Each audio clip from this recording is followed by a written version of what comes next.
Hey, St. Vincent lovers. This is Heaving Bosoms, the podcast where two best friends vow to betray and undermine each other at every turn, if it means one of them has a shot at Sebastian, the Lord St. Vincent. This past Saturday, we celebrated the man, the myth, the legend. Did you treat yourself to a heated foot massager? Take a scalding hot bath? Did you give in to your rakish natures? Gosh, I hope so. Around here we say St. Vincent would always, and today I've had a very special epiphany. St. Vincent would always raise $3,660 for Ukrainian Relief and World Central Kitchen.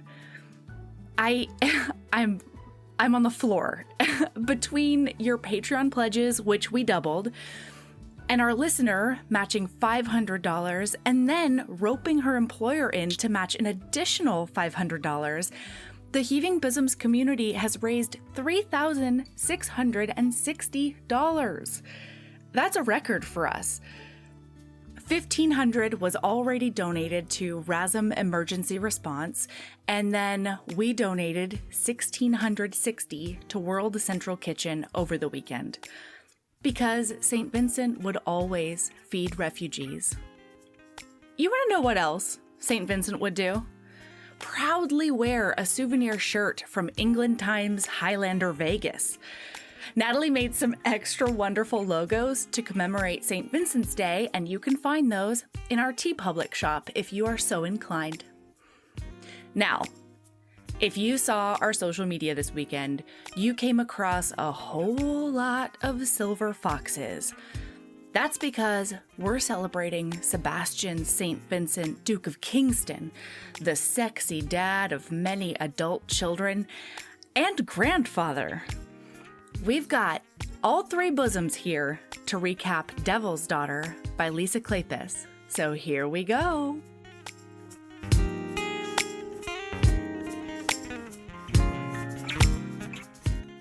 God, I consent. I have the power, and I brought us all together with the recording. I didn't. This was fully Nat's idea because she's a fucking genius. Here's the thing. I decided that you guys should do this book, and then I'm here now. Hey, happy St. Vincent's Day. Happy St. Vincent's Day. It's St. Vincent's The second Day. annual St. Vincent's Day, the holiday that we completely ripped off from Fated Mates. Yeah. Who has Derek Craven's Day in February. Yeah, This is complete. This is stealing, but ours is more true. That's right. It is not more original. No. It is not more good. No. But it is more true. It is more applicable to us. It is more sexier. Oh, for sure, more sexier. It's full of way more hot breaths. It is better in every way. Yeah, hot bricks for your feet, foot massages. This one has a whole garden soup. Oh man, Soup? Oh yeah, there's a whole soup Yeah. situation. Here's the truth about me. Here's what had happened. So What happened was, Nat came to visit me in Alaska this week. yeah. And she left midweek. And then I was like, okay, Thursday, Friday, I really got to buckle down and read that book. And then, as we all know, listener, I didn't. And then Saturday, I did have to get up at 3 a.m. for Army. Yeah. And then I worked until 1 p.m. at Army. And then I had to go to a dinner at 5:30. Oh God. So between 1 p.m. and 5:30, I played Stardew Valley and I listened to this book. Yes. Then, and that was I was a good halfway done. That's nice. I think they were like getting to maybe the finger banging at the time. Ooh, that finger bang was good. which one? The one The one on in the the floor library. when they were looking The one at the on the ledgers. ledgers? Yeah, The yeah, one on yeah, the the one on the ledgers? sexy accounting ledgers. Oh. And then I made a mistake. I left my dinner party at 10 p.m. Okay. responsibly, knowing that I had to be awake in 5 hours. Totally. And when I got home, I was just like, I'm just not tired, and I just love that book. And so I did listen to then the rest of that book until like 2 in the morning. No, Erin. Yes. Okay. And then I did got the 1 same hour of thing sleep, and now with I'm here. Polaris Rising. Oh, yeah, you I did. did the same Yeah, you thing with did. Polaris Rising. I stayed up till 2 a.m. reading that. Mel, you had texted me on like Thursday being like, you be on podcast this weekend? Yeah. We didn't think you'd Yeah, I have to did reread it. I mean, you made a choice. I made the choice to reread it, but I was like, ooh, I want to finish Polaris Rising. Oh no. So that I can start new book and not be thinking about Mm-hmm. Polaris Rising. Or actually, it was Chaos Reigning, because it was the third Mm-hmm. final. And so I stayed up till 2 a.m. Thursday night, Friday morning reading that, and then read Devil's Daughter Friday, Saturday, Sunday. Wow. The whole time. Yeah. Incredible. So I feel like I am missing things. Like, plot-wise, I just more have, like, vibes. Yes. Same, honestly. Because I have also had a week where things were going sideways. It didn't, however, include a visit from Nat, so like way worse than Erin's week. Accurate. Yeah. And I have no notes. Like I could not get my shit together to take notes, and it's mostly vibes over here. Right. But St. Vincent really did. He pulled through showed on this up one. in this book. He did put his life at risk in this one. And for those of us that maybe didn't read the last like 30%, like Wow. St. Vincent really I just want to in just the like last... louder into the microphone. Like, who was it on the podcast today who didn't read the last 30%? Was that How dare you was that- time me out? I didn't was that time you HB out on Erin Akatar. or was that HB Melody? I did not time you out on Akatar. No, just like quickly and loudly into the microphone. Who was that this time? It was me. It was Melody. It was Melody. So Damn it. Okay. all of For- you guys subtweeting us saying that Erin doesn't care about the podcast anymore because she doesn't even read the ends of the books. A, I see your fucking tweets, and B, it was Melody this People time. do that? Oh yeah. Hey, oh everybody, stop that immediately. Stop it. If you don't think that I search my name every day on Twitter, you're wrong. You're wrong, friends. Everybody's very lucky that this angry Can we talk Hufflepuff about- did not know that people were bullying you on the internet, because I would have. Can we talk come about for what them. those searches are? Is it Erin heaving bosom? Erin Yeah, it's like HB. Erin Bosoms. Erin bosoms, Erin HB, all of them. I just have an alert. I have a tweet alert This is good for stuff. those words, this phrase. Oh, I It love comes it. up every day. I check it as soon as I wake up. Mm-hmm. You have to. Okay, so You have to. full disclosure, I have read this book 3 full times. Yes. I finished the last page when I logged on to this just for closure. I love this book. It's actually might be my favorite romance of all time. It's I loved this book. wonderful. That's why I had to finish it in the middle of the night. I loved this book. It is everything. The hero is amazing. Wes, we'll get to it, but Wes and Ravenel, is it Ravenel? I said Ravenel. it out loud confidently. My Is audiobook it? said Ravenel. Well, there you Ravenel go. is the I've never audio once way. listened I to don't an know. audiobook. Ravenel, now I know. Wes Ravenel is goals. Super. Oh my God. He's like so hot and so strong and so competent. And yet he has just enough, like, I'm not good enough damage to like really hit that clit. Yes. You know? Yes. Mhm. Yeah. Yeah. Phoebe is goals. Oh, yeah. I can't wait for everyone to meet her. Phoebe is strong and sassy and wonderful. And she's so fun with her kids. And in honor of St. Vincent's Day, St. Vincent's goals in this movie, or in this book. Yeah, we get a It St. hasn't This been movie that I adapted for read a in my movie. brain. We get a St. Vincent bath.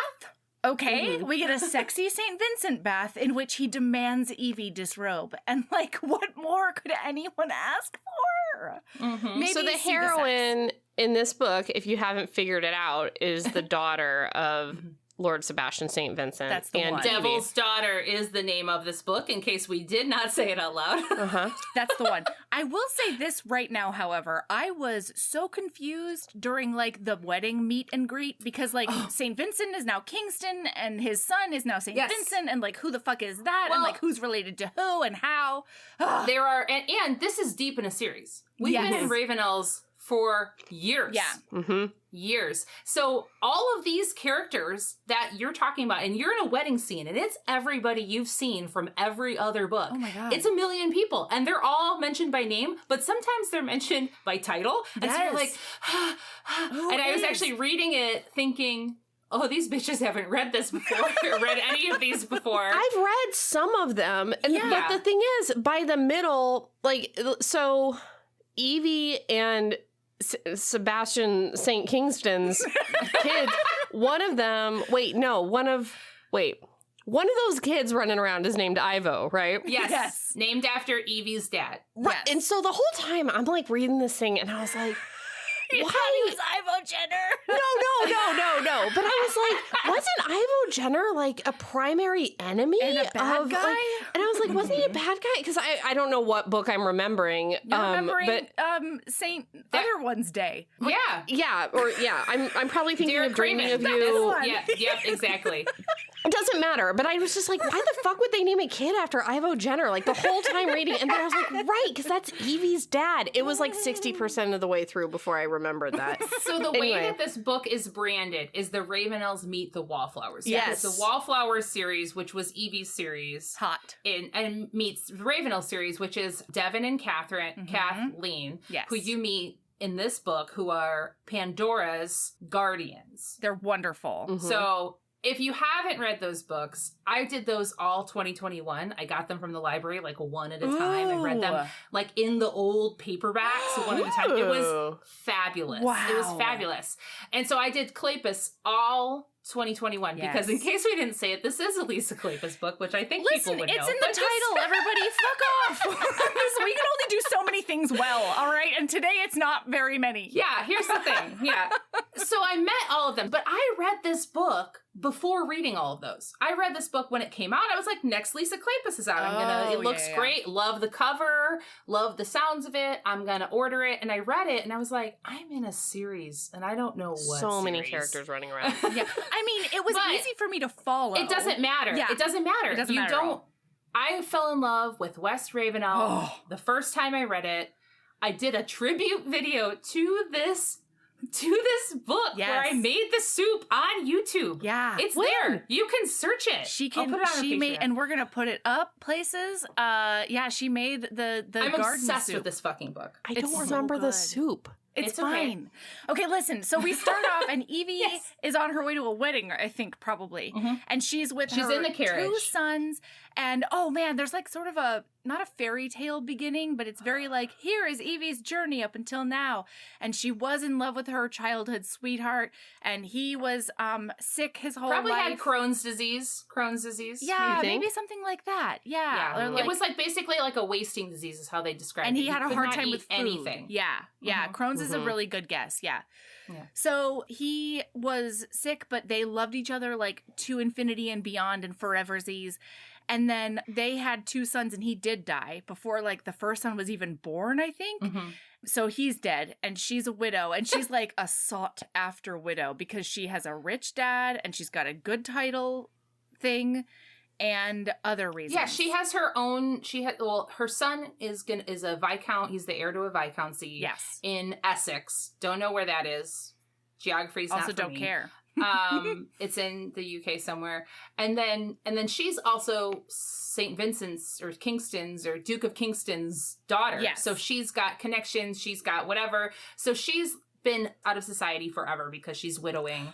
And this is her first thing that she's done ever since Can Henry I died. tell you something? This was a perfect book for me to be reading, like right before I did a big public weekend, like where I went into the public and saw people out there in the Mhm. world, like more than normal. Like the grocery store is one thing. I did a lot more this weekend. And so Evie's like talking herself up in the carriage being like, yes, I have barely seen anyone during my mourning period of 2 years. And so Yes. I don't think I know how to talk to adults anymore. And I don't know how to act anymore. And I feel like I'm a wet rag, just like bringing the mood down or whatever. Yeah. And it really felt like coming out of the pandemic, you know?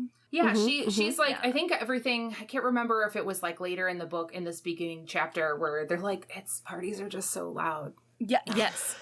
Yes. Parties And they are so loud. truly are. Mm-hmm, mm-hmm. Everyone's talking at the same time. It's so much noise. It's crazy. Oh my gosh. Yeah. And then people want to like put music on over that. And I'm just like, it's so many auditory inputs, everybody. Mhm. Ah! Okay, but her son Justin, Oh. who is a precocious young child. Erin, how did you do okay with him? I felt okay with this precocious young child. I don't know if it's because I mainlined this book at 2 times speed delirious because I hours? couldn't, at delirious hours because I couldn't get enough.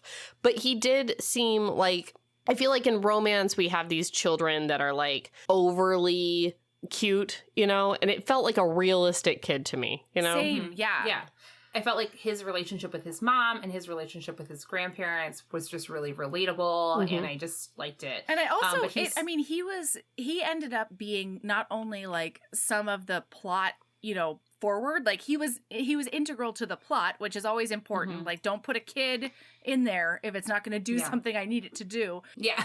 And also, like, he ended up being such a cool window to, like, seeing who St. Vincent is as a grandfather and stuff. And, like... You mean Gramps? Gramps! Oh, no! Gramps? Hot fucking Gramps who tells you to just take it all off. I'm sorry. I have a after hard bath. time. I have a hard time with a Gramps name being a sexy name. That's a hard thing for me. It doesn't need to be sexy for me. Gramps doesn't evoke a St. Vincent, but I do like his relationship. But Justin said something to his mom. I don't know if it was on their, they were on their way to the party or when they arrived, but he says, Gramps taught me how to swim in cold water. He told me not to jump in all at once. He said to go into your waist first so your body knows what's coming. This will be good practice for you, Mama.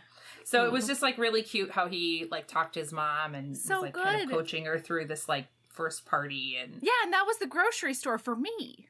You know? Yes. He said, I went to the grocery store yesterday. It was my fucking hellscape. Yeah. And I was like, no, it's fine. So we're in the carriage on the way to the party. We get to the party and she is like explaining that like, she's talking about Henry a little bit in her brain. And she's talking about, unfortunately, Henry did have one enemy in his life. And it was West Ravenel. And unfortunately, Devin Ravenel is the brother to West Ravenel, who is the father of the bride. So they're going to have to see each other. She's like telling you all about how he like stole Henry's favorite book and he always called him bad names and he was just stole the meanest meanie head, stole his food. Stole his food? Yeah. Like, that's real shitty. Stole his food. Yeah. Anyway.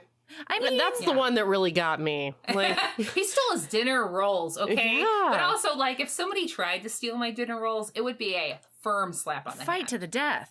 Really? But Henry was infirm. He couldn't do it.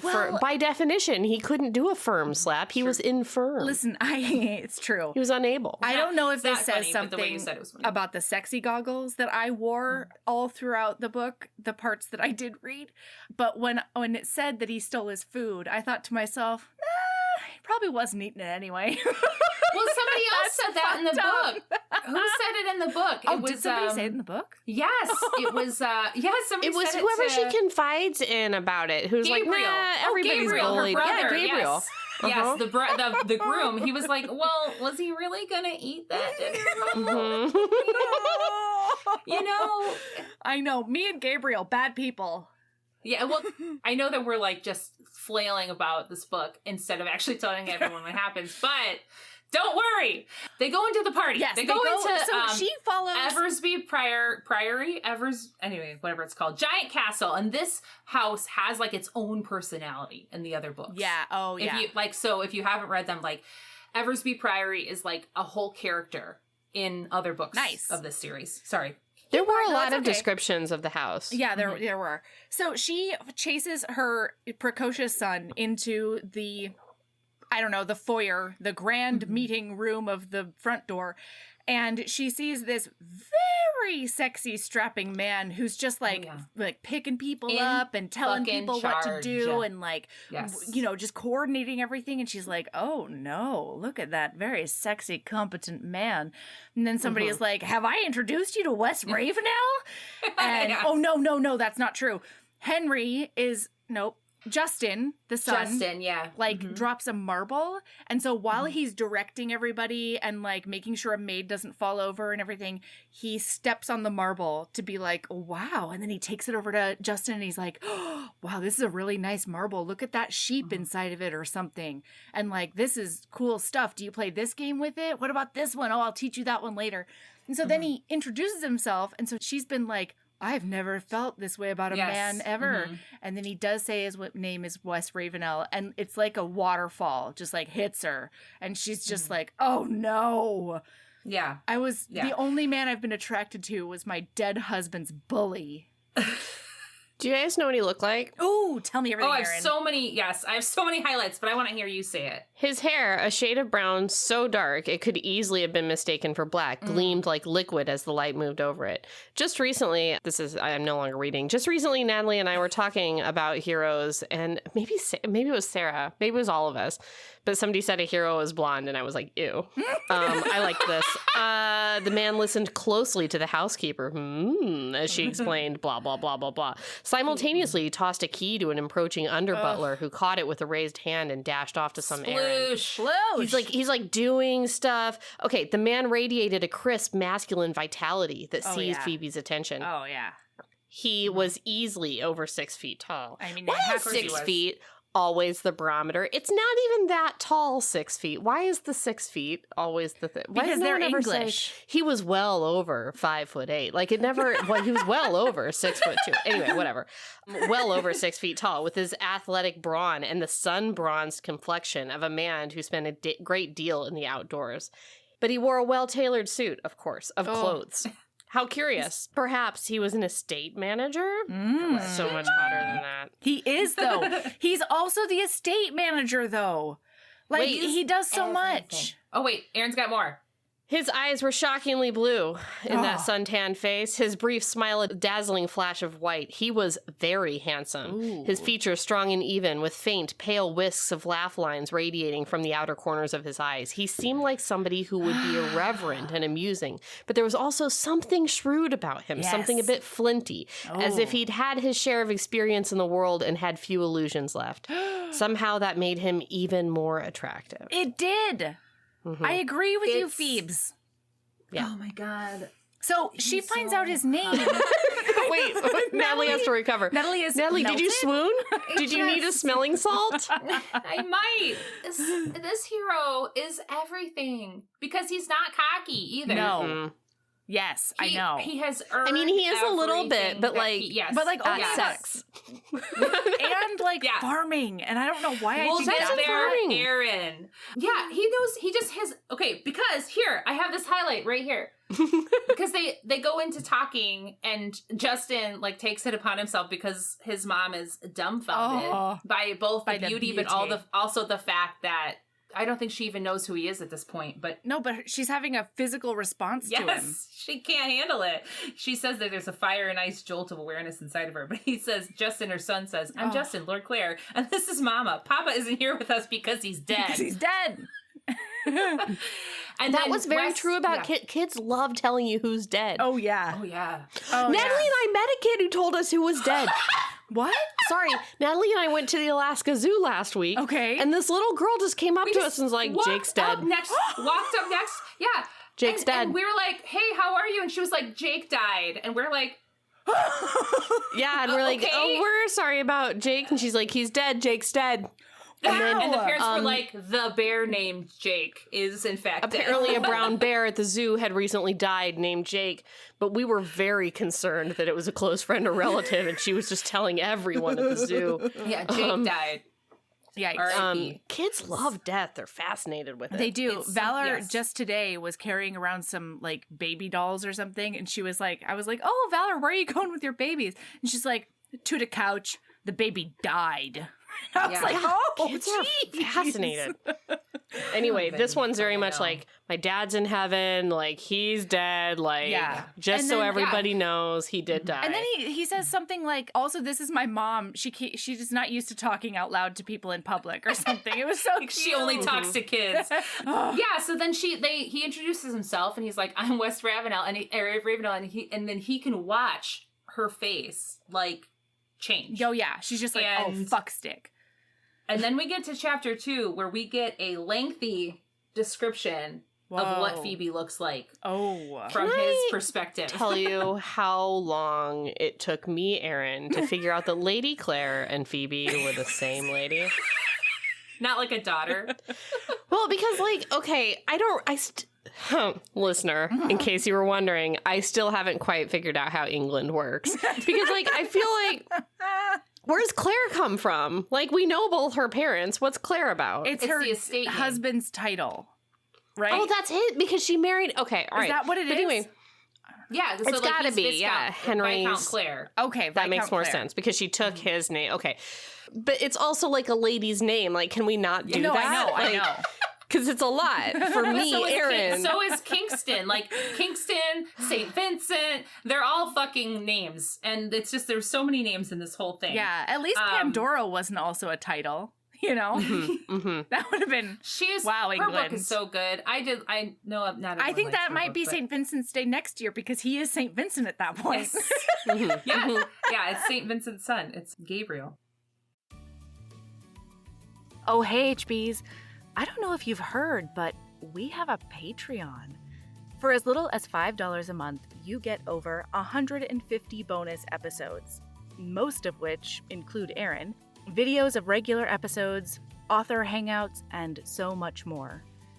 Do you want to hear Erin and I recap every single episode of Crash Landing on You? What about a little film called Psycho Stripper? Do you want more recaps of ridiculous Thanksgiving and other holiday books and movies? And how do you feel about Naima Simone and I recapping amazing reality TV? All of that and more is on the Patreon. There's so much content at your fingertips as soon as you sign up. Seriously, hours and hours. Anyway, it's patreon.com/Heaving Bosoms Podcast if you want to check it out. And of course, that link is in the show notes. Keep being a badass.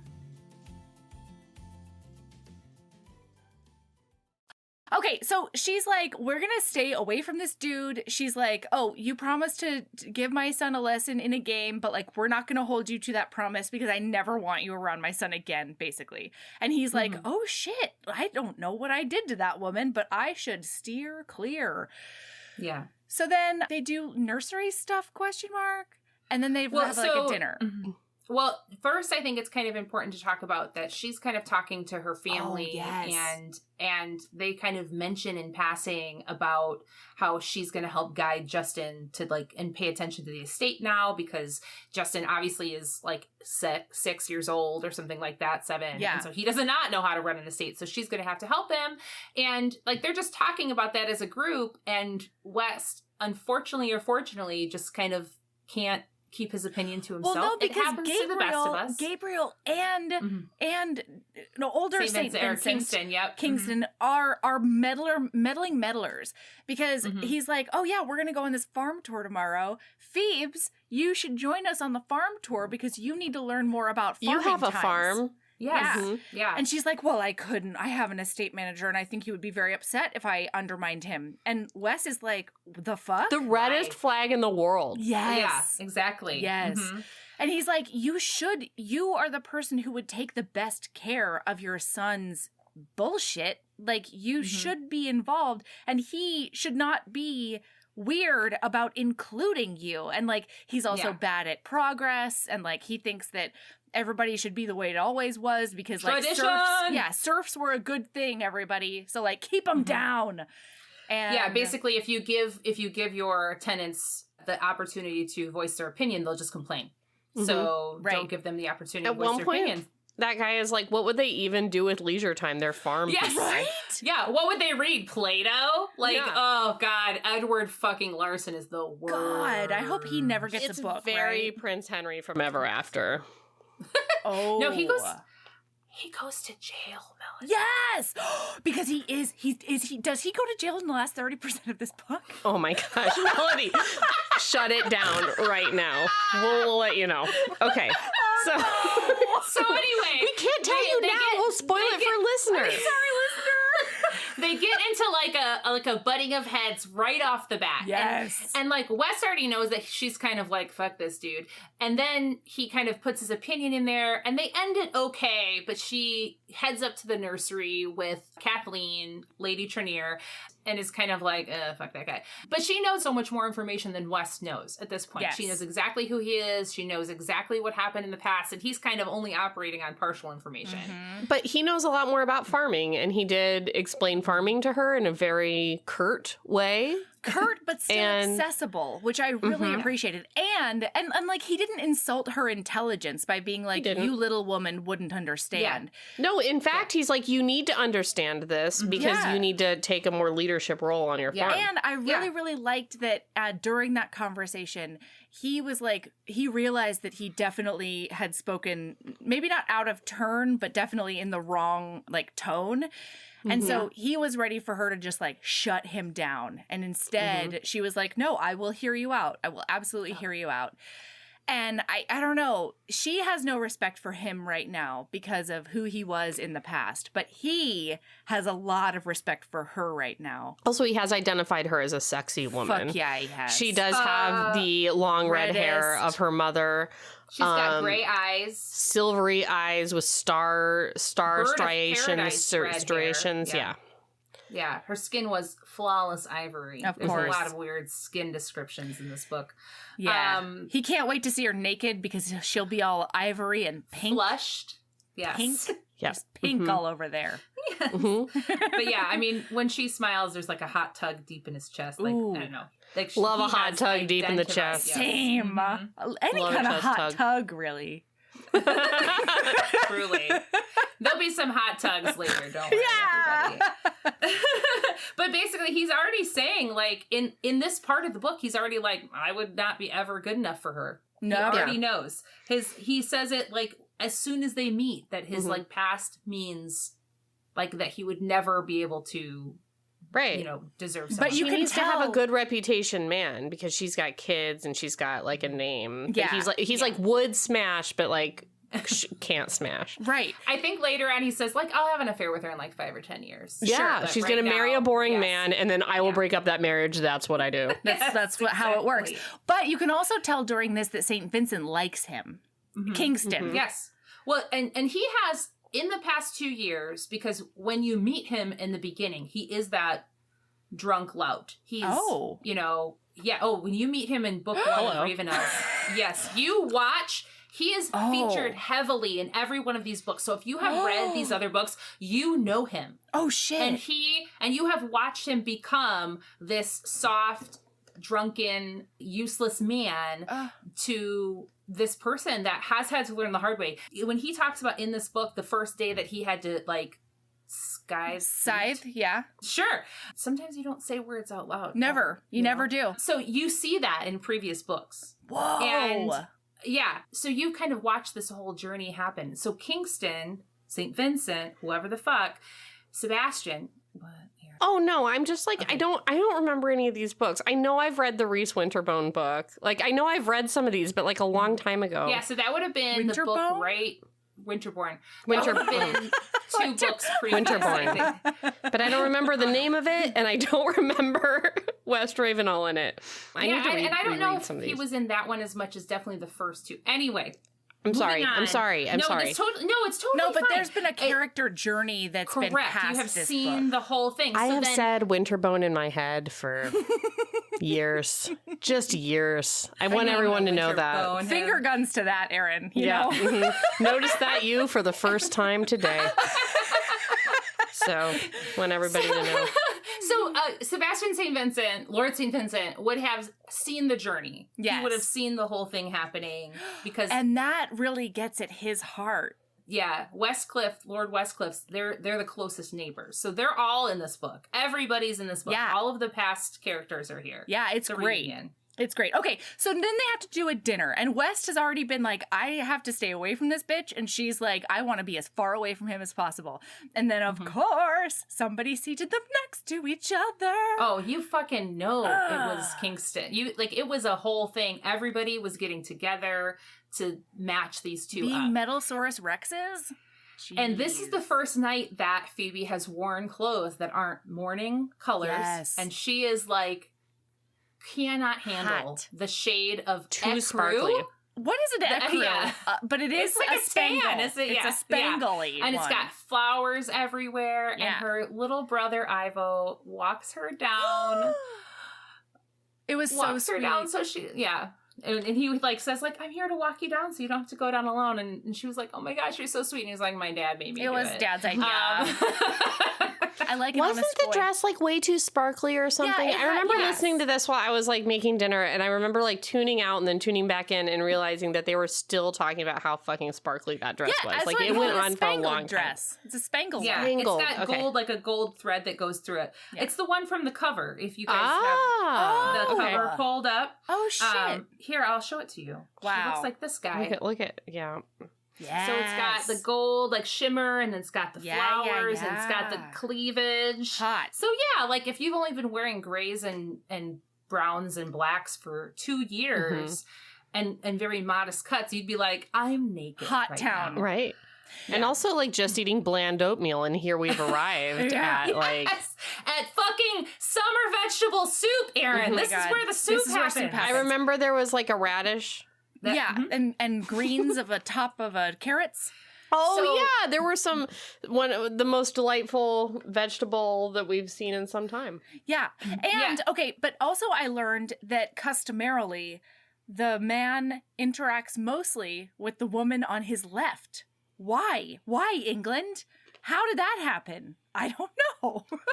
I'm sure because they were at a long table and they had to say, like, who are you going to talk to? Because you have to make somebody talk. You know what I mean? You have to make sure people are talking to everybody. So they were just like, everybody to your left.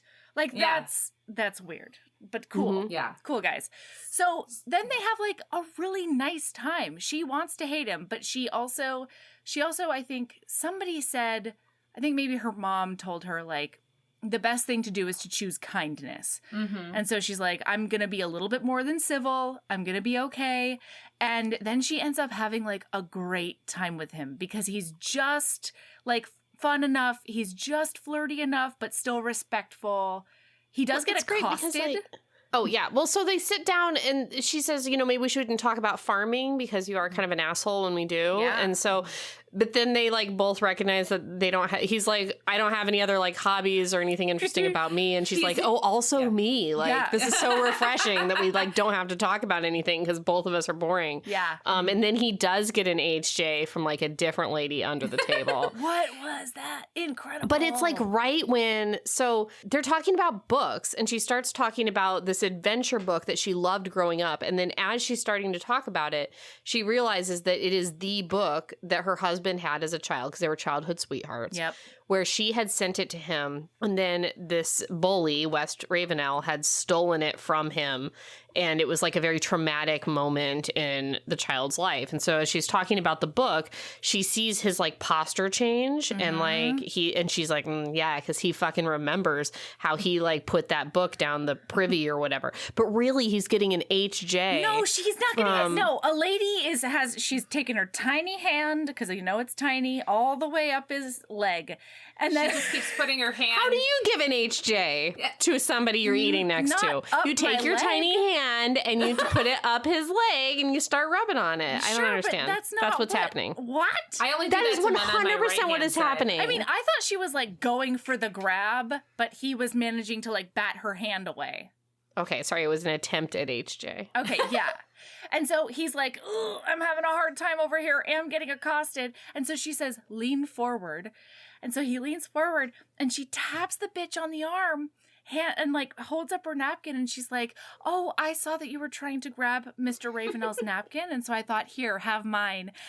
And it is savage. The woman says, we could have shared him. Yeah. Well, first she's like, I don't know what you're talking about. I don't know what you mean by that. I was not reaching for his napkin. And then she's very like, oh, shall I explain it? Or do you want to just shut up and take this napkin, bitch? And she's like, I'll take the napkin, but we could have shared him. Yeah. It's so good. And then he And turns this to woman her and he's, sorry. He says, is the daughter of the etiquette teacher from the first previous books. Incredible. Sorry. that they did, like, mention her. They made it a point to say who her mother was, and I remember thinking I should probably know who that is, but then it fled my brain. Okay. I had something that. Oh, he said, "Thank you for not sharing me." I really liked that. Thank you for not sharing me. These two say the most, like, innocuous lines to each other that are so fucking hot. Mm-hmm. It's crazy. Do you want to hear when I identified this soup as a sexy person? Yes. Yes, I do. Natalie. Because This is when I fell in love with West Ravenel in this book. It was when he thoroughly describes a soup, every ingredient. Yeah. He knows every part about it. He knows how it's prepared. And he's like, this is what you should order. And he describes everything that Phoebe should order for the whole fucking meal. Hey, Natalie. You want to read us that passage? I do. You want to hear about soup? Oh, yeah. It's really not that exciting, but it says, the cook sends for a basket of ripe vegetables from the kitchen gardens. Leeks, carrots, young potatoes, vegetable marrow, don't know what that is, tomatoes, I think it's just broth. Yeah, it's gotta be. And simmers them with fresh herbs, and when it's all soft, she purees the mixture until it's like silk and finishes it with heavy cream. Done, it's great. It's brought to the table in an earthenware dish and ladled over croutons fried in butter, and you can taste the entire garden in every spoonful. Like, fucking yes. Also, like, it's hot when a man likes vegetables. Yeah. It's hot when a man really just likes anything. Like, just like, Actually, that's kind of true. It's like super into something. But he also says, like, no, I love food. Of all earthly pleasures, it's my second favorite. Oh, and she's like, which one is your first? And he's like, maybe I'll tell you later. Wink. Yeah, exactly. Oh, yeah, it's so exactly. Cute. And then later, they talk about, there's like 12 courses. Of Wait, this meal. I'm sorry. I just had a thought and I need everybody to answer my question. How do you blend in England times? What do you mean blend? You Like, have to how do you make blend it into this a shit. puree? Natalie pureed Oh, you it. put it through a food into mill. a You put it through a food schmoozer. mill. It's like a thing, and it's got grinders, and you would pour it through. It's a food No mill. fucking way. What? Yeah. Mm-hmm. Yes. They did. Do you think if I typed in England times food mill into like the Google, they would know what I was talking about? Maybe. I think that's what Erin's going to do right now, and I'm very excited. Hold, please. But that was usually, that's how you used to make baby food. Is you would put it through a metal food mill that would go, like it's kind of like a coffee grinder. Gosh, if I were a mother in England times and they were like, you have to put your kids' food through this food mill, I would be like, I'm smashing it with my fists and you can't stop me. Nobody can I'm just stop going to me. do this, smash it with my fist, and then I'm just going to be honest. Honestly, I was a mom in 2010s, nows, and I definitely just, like, in a pinch, I just chewed that shit. And then I put it into their mouth. Baby bird. Did it chew in a spit? Like No, I did a baby chew bird? and a grab and a bunk right into his mouth. Like a bird? Yes, in a pinch. Birds don't have fingers, Erin. You're give a right. shit. Not like a bird. Not like a Totally normal. You're right, Nat. Different stuff. I'm glad you were here to normalize that behavior. Let's not have her back. Let's not. Can we how do you do the thing where you do the where you separate out the rooms in Zoom? Can we put You want to put me in a breakout room where I can just we talk put to Nat in a myself? breakout room for just a sec while I I'll just be over here talking about soup. while I make Okay. sure everyone knows how weird this is and not normal. Thank you. They have 12 courses of food, and Phoebe gets to like the 10th course, and she's like, I can't. And Wes says to her, what a featherweight. You're just going to let the dinner defeat you? And I've never related to someone more than him in that moment. Well, Oh, she yeah. talks about how she hasn't really tasted food in so long because she's been with Henry, who has only had this like very bland food. And because she's so kind, because she could eat whatever she wanted or have wine or have, whatever. She just couldn't bring herself to do it in front of him. Yeah. She's like, because she's better than me. Like, Better there's than no, me. like, I would have been like, sucks to I'll be tell you, you. crones. Like, I would. Really? I would have been like, here's your porridge, darling. I'm eating a roast now. Yeah, I'll be in the next room. I wouldn't do it in front of him. I would do it in a different room. I don't know. But that's the thing. Maybe you would have like your stale porridge dinner, but then like after Henry is Sneak sleeping off. in his like Secret invalid dinners. bed, Yeah. then you would sneak down and just like nom roast. I will tell you one thing. Is it about Thanksgiving? One of my greatest talents is doing a secret food sneak. I'm so good at a secret food sneak. But she didn't even do that. She's just so honorable. I know. And I don't think that she even thought about it. You know what I mean? I don't think No. it was like she was martyring herself in any way. It was just like it was natural for her to not want to do those things because Henry couldn't do them. It wasn't like she was ever beholden to him or No, Is not that at the right all. They were just each other's other halves. Except for, like, he did, like, kind of suck. Can we all admit, like, Henry kind of sucked? Henry sucked. Yeah. Like, that's I think fine. you kind of find out, and I think that Phoebe kind of acknowledges his shortcomings later in the book. She does, like, yeah. At the beginning of the book, she's very much like, Henry, angelic, Henry. And then towards the end, you find out some shit, and she kind of acknowledges, like, okay, he had these faults. He kind of set himself apart from the world. Yeah. He kind of did these things. But she still loved every part of him, even with his and faults. he worshipped her so much that, like, she Mm-hmm. couldn't be petty. And like, it broke his heart if she ever, like, fell off her pedestal. And, like, that's a lot of pressure. And I'm sorry. Everybody needs to just, like, think my petty is charming. He didn't love her for her flaws. But I don't know when to bring this up, so I'm just going to bring it up now. Erin, do it.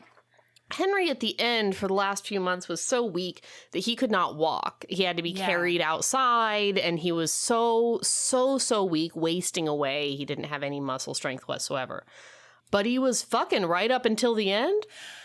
I did wonder about that. She said she that was she pregnant.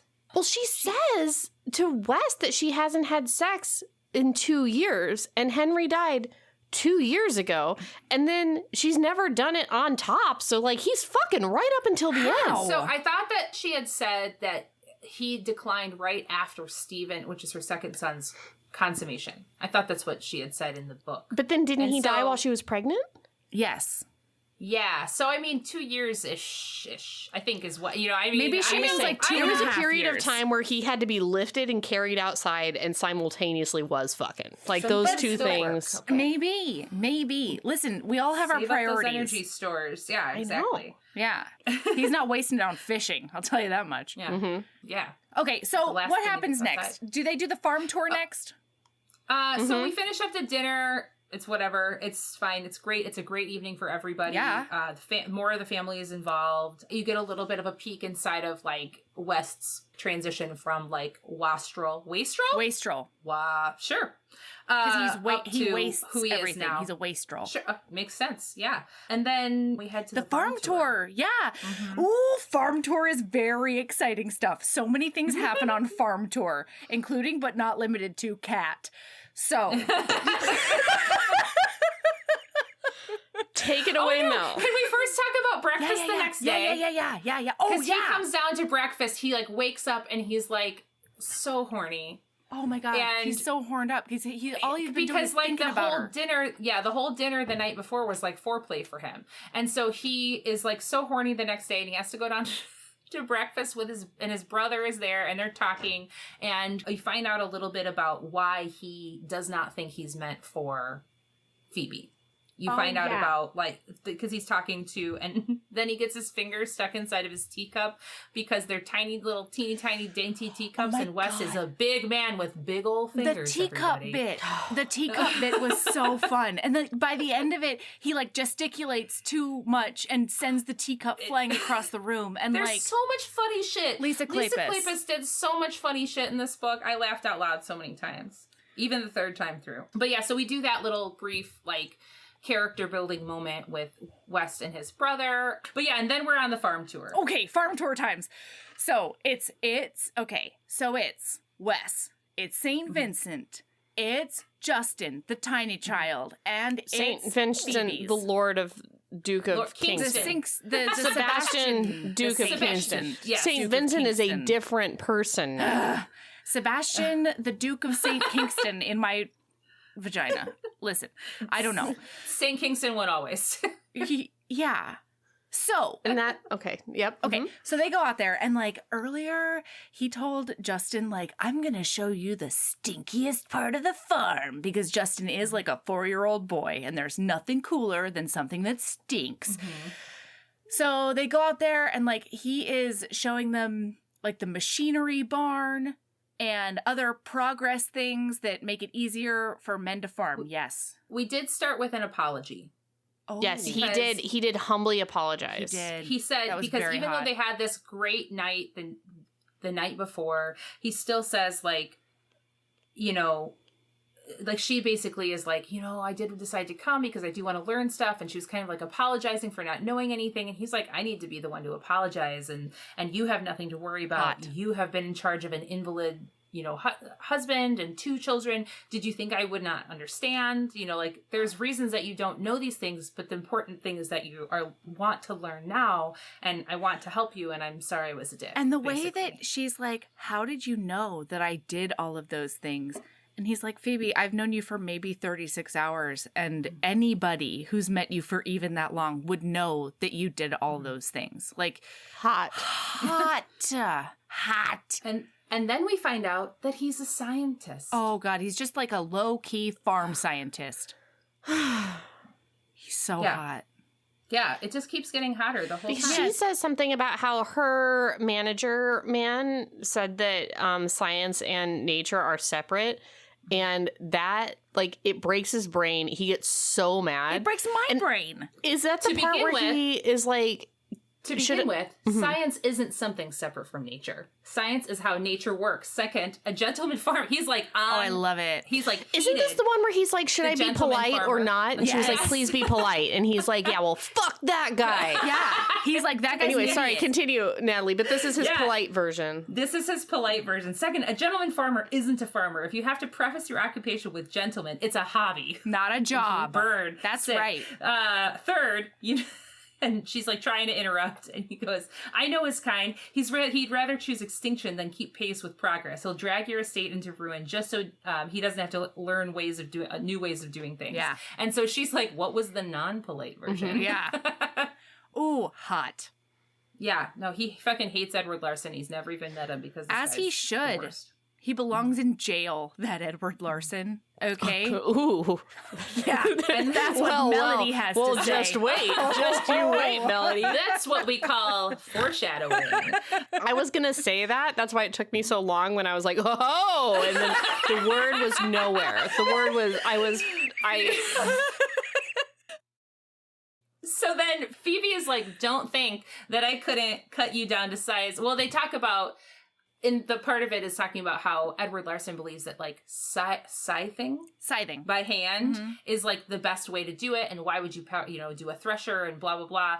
And so they talk a little bit about that. Well, and it's so hot because Wes is like, has Edward Larson ever scythed anything? And she's like, I doubt it, but let me guess, you have. And he's like, yes, because I need to understand how my tenants do things. And he's like, it's the most backbreaking fucking work. I lasted not even a day. I had bloody hands by the end of it.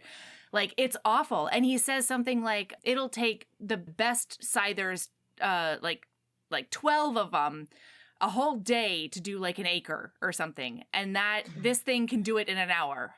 And that's accurate. Yeah. Because while I was listening to this book, I didn't know what a good pairing this would be, but I was listening to this book while playing Stardew Valley, which, as you know, is a very realistic farm-heavy game. Farm-heavy game. And I was scything.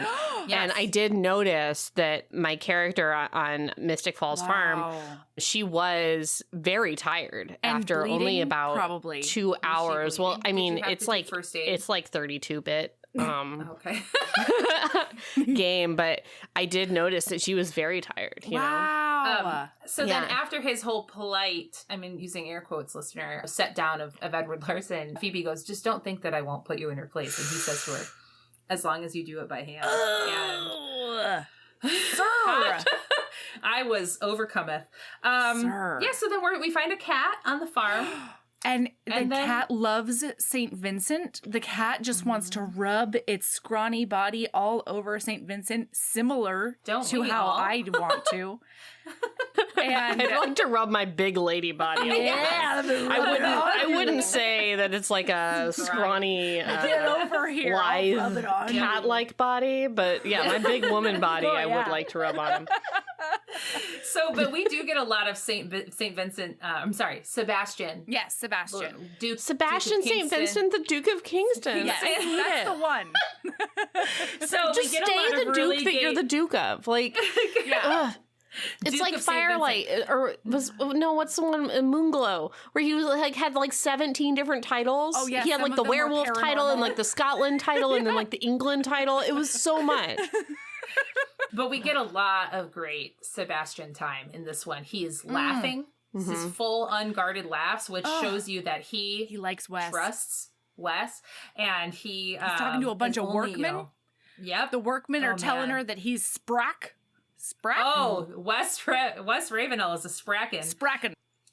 You should buckle to Mr. Ravenel. I believe his name was Bricken, says.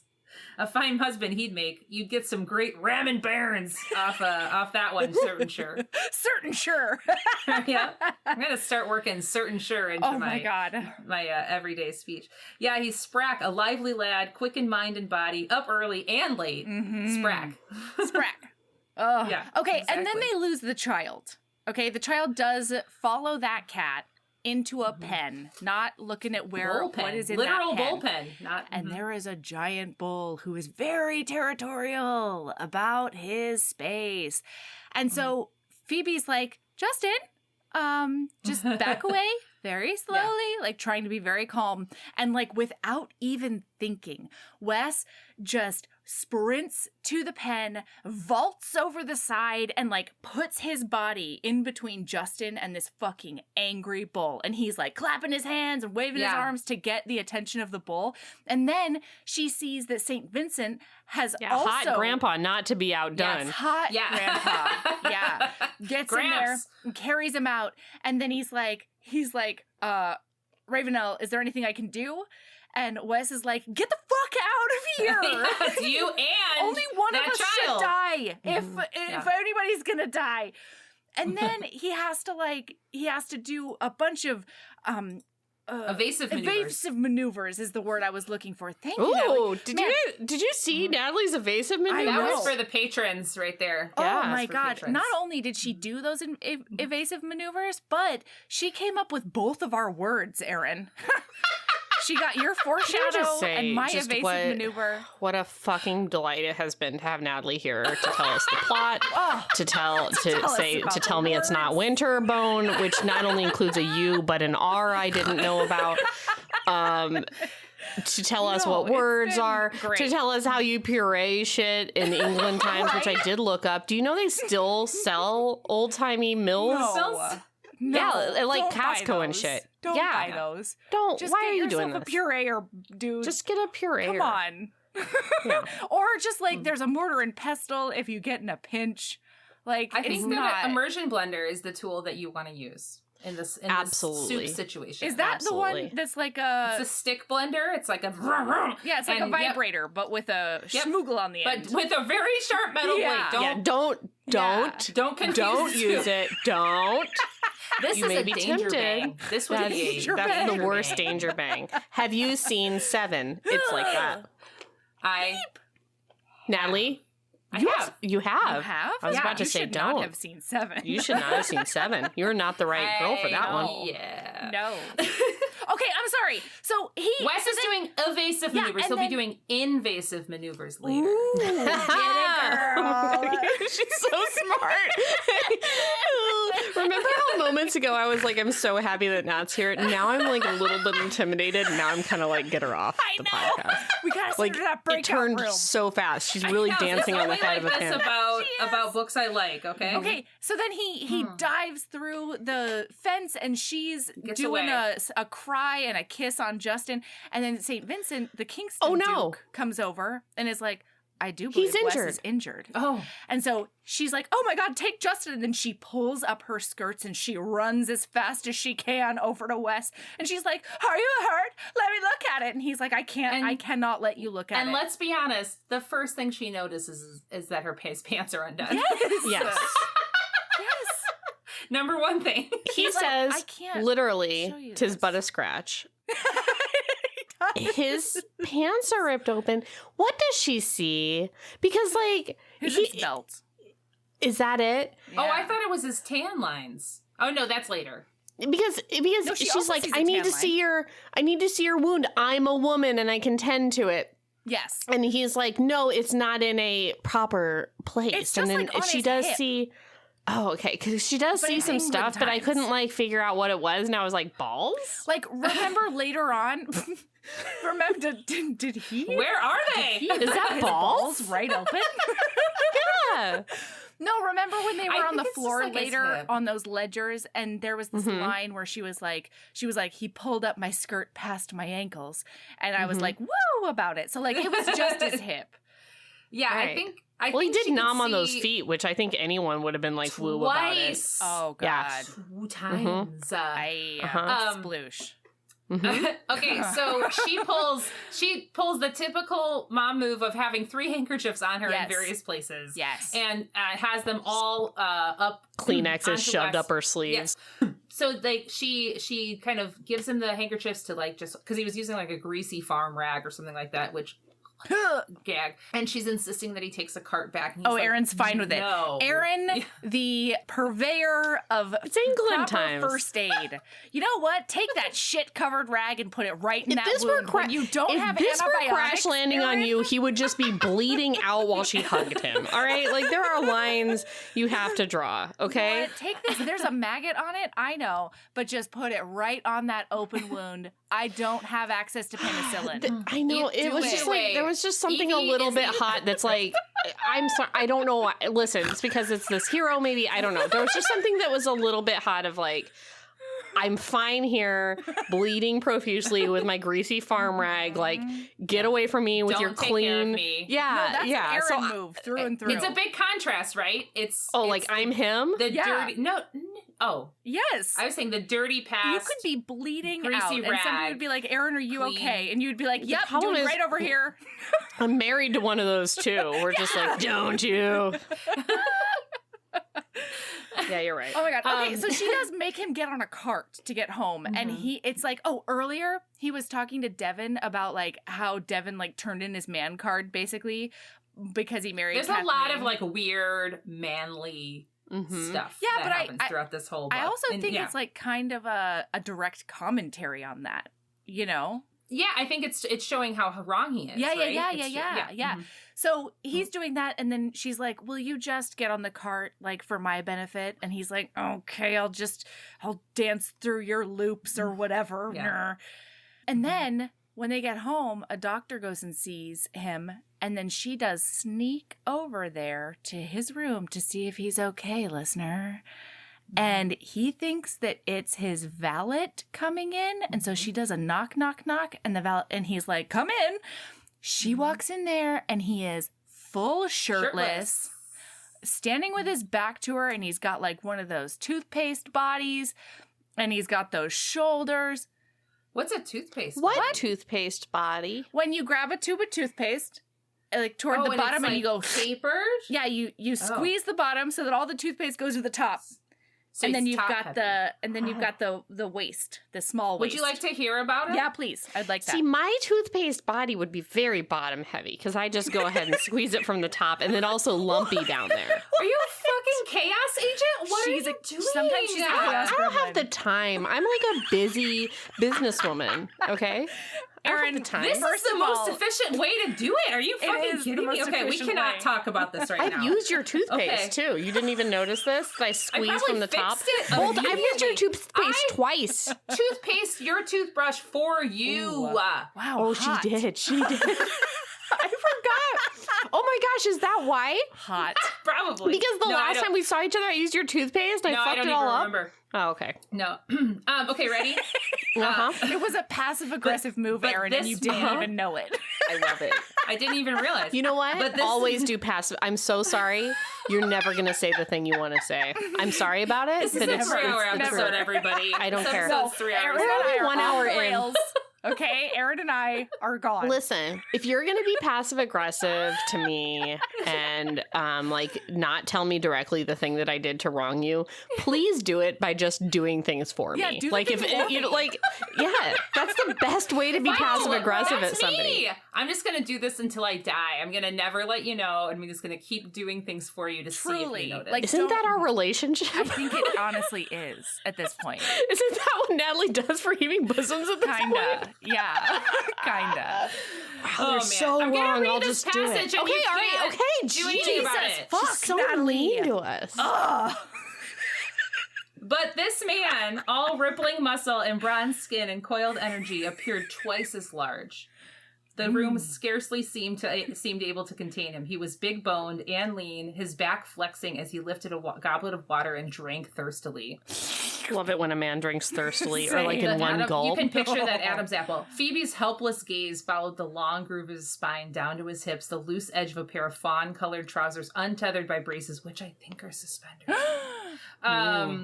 Dipped low enough to reveal a shocking absence of undergarments. How could a gentleman go without wearing drawers? It was the most indecent thing she'd ever seen. She loves it.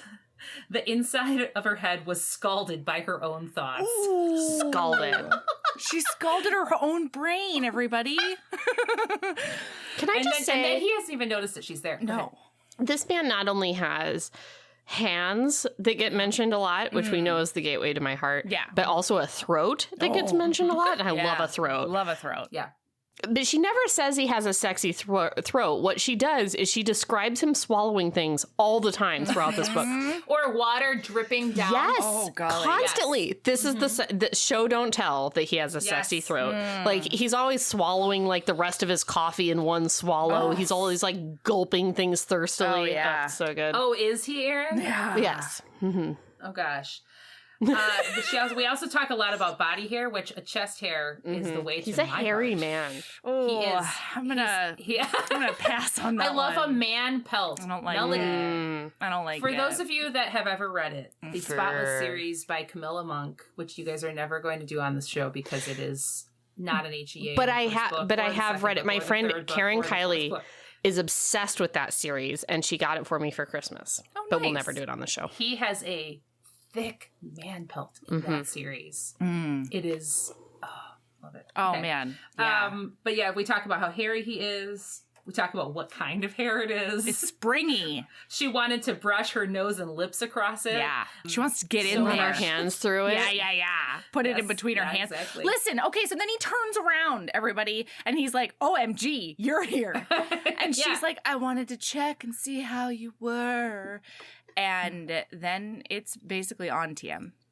What? No, No! I'm kidding. It's not on TM. Get out of here. No, this is when he gives her the book back, I know. you guys. Yeah. It's a little bit on. yeah. It's slightly on. So he's like, But I not have yet. to apologize to you because I just realized that your husband is the kid that I bullied when I was at boarding school. And I've Ruthlessly, always yeah. felt terrible about it. And he left school before I could like make it right. And so I have something for you. Here is the book I took from him. And she was like, yeah. He says he took the book and then he was going to do something really mean with it, like destroy Mock him it. outwardly. Yep. Mhm. No, he was going to like read passages out loud in front of other Yeah. people. Well, the things that she'd written, right?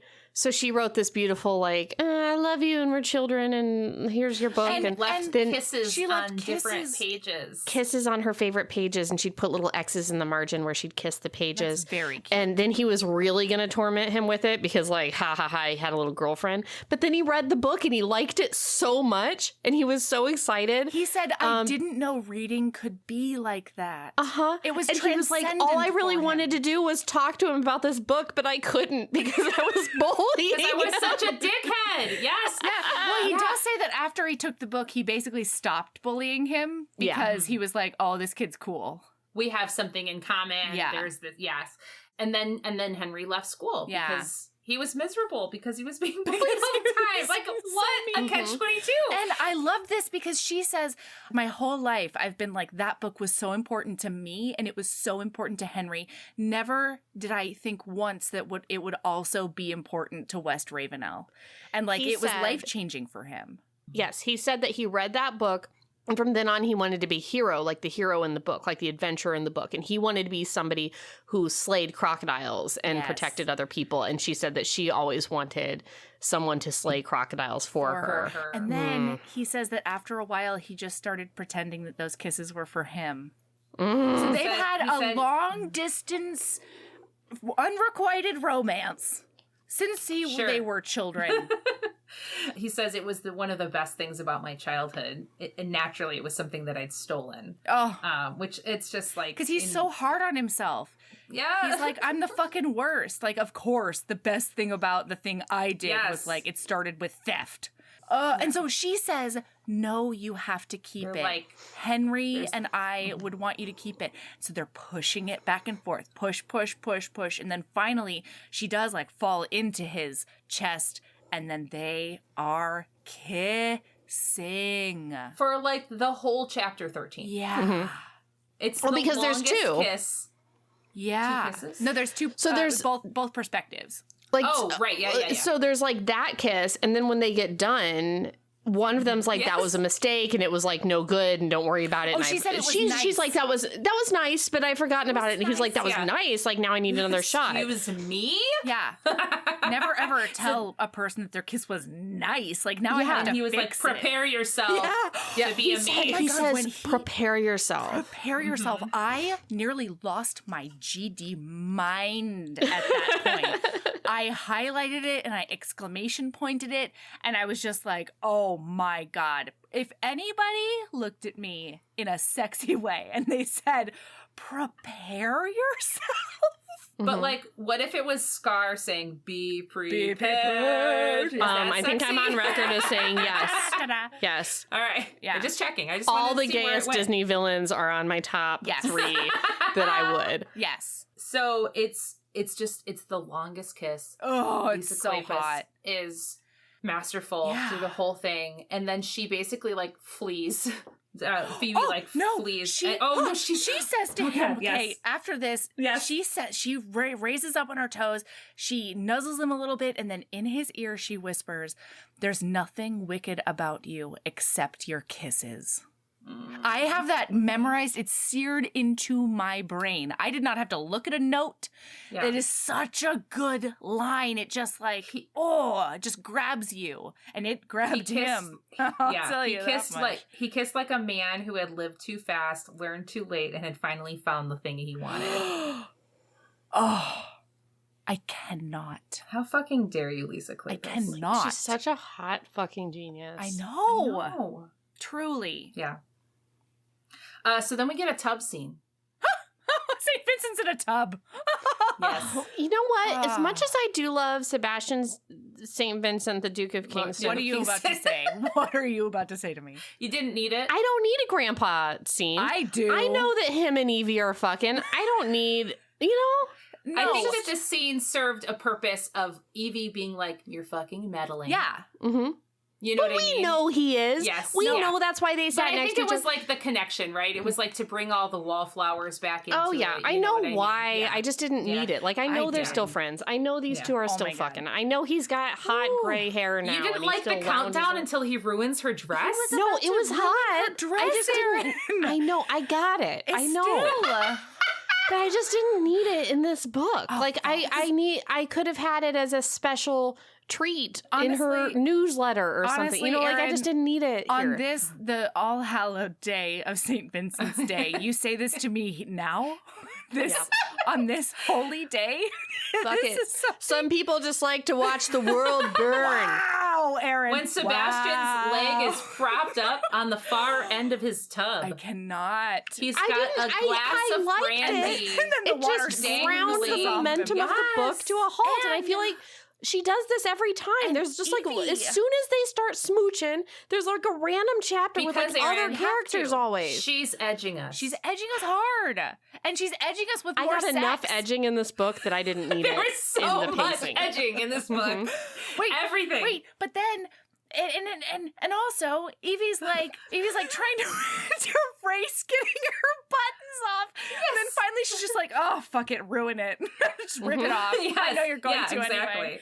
And then he very sweetly is like, no, I know you like this dress. I'm so good with buttons, Evie. I've proved that to you over the last 25 years. And then they fuck. Listen, Yeah, they it was do. fine. In the tub. Okay, so now what? After all that, it was fine. We never see it. We don't see it. You bitches. It's a fade to black. It's a sexy edge. That's the other Yeah. thing. It's like a stop. foreplay. Anyway. So then we go on a forest walk. Oh Go on a shit! forest Yeah, walk. Evie's on a walk with It's- her boys and Nanny. Mm-hmm. Yeah, that so cat.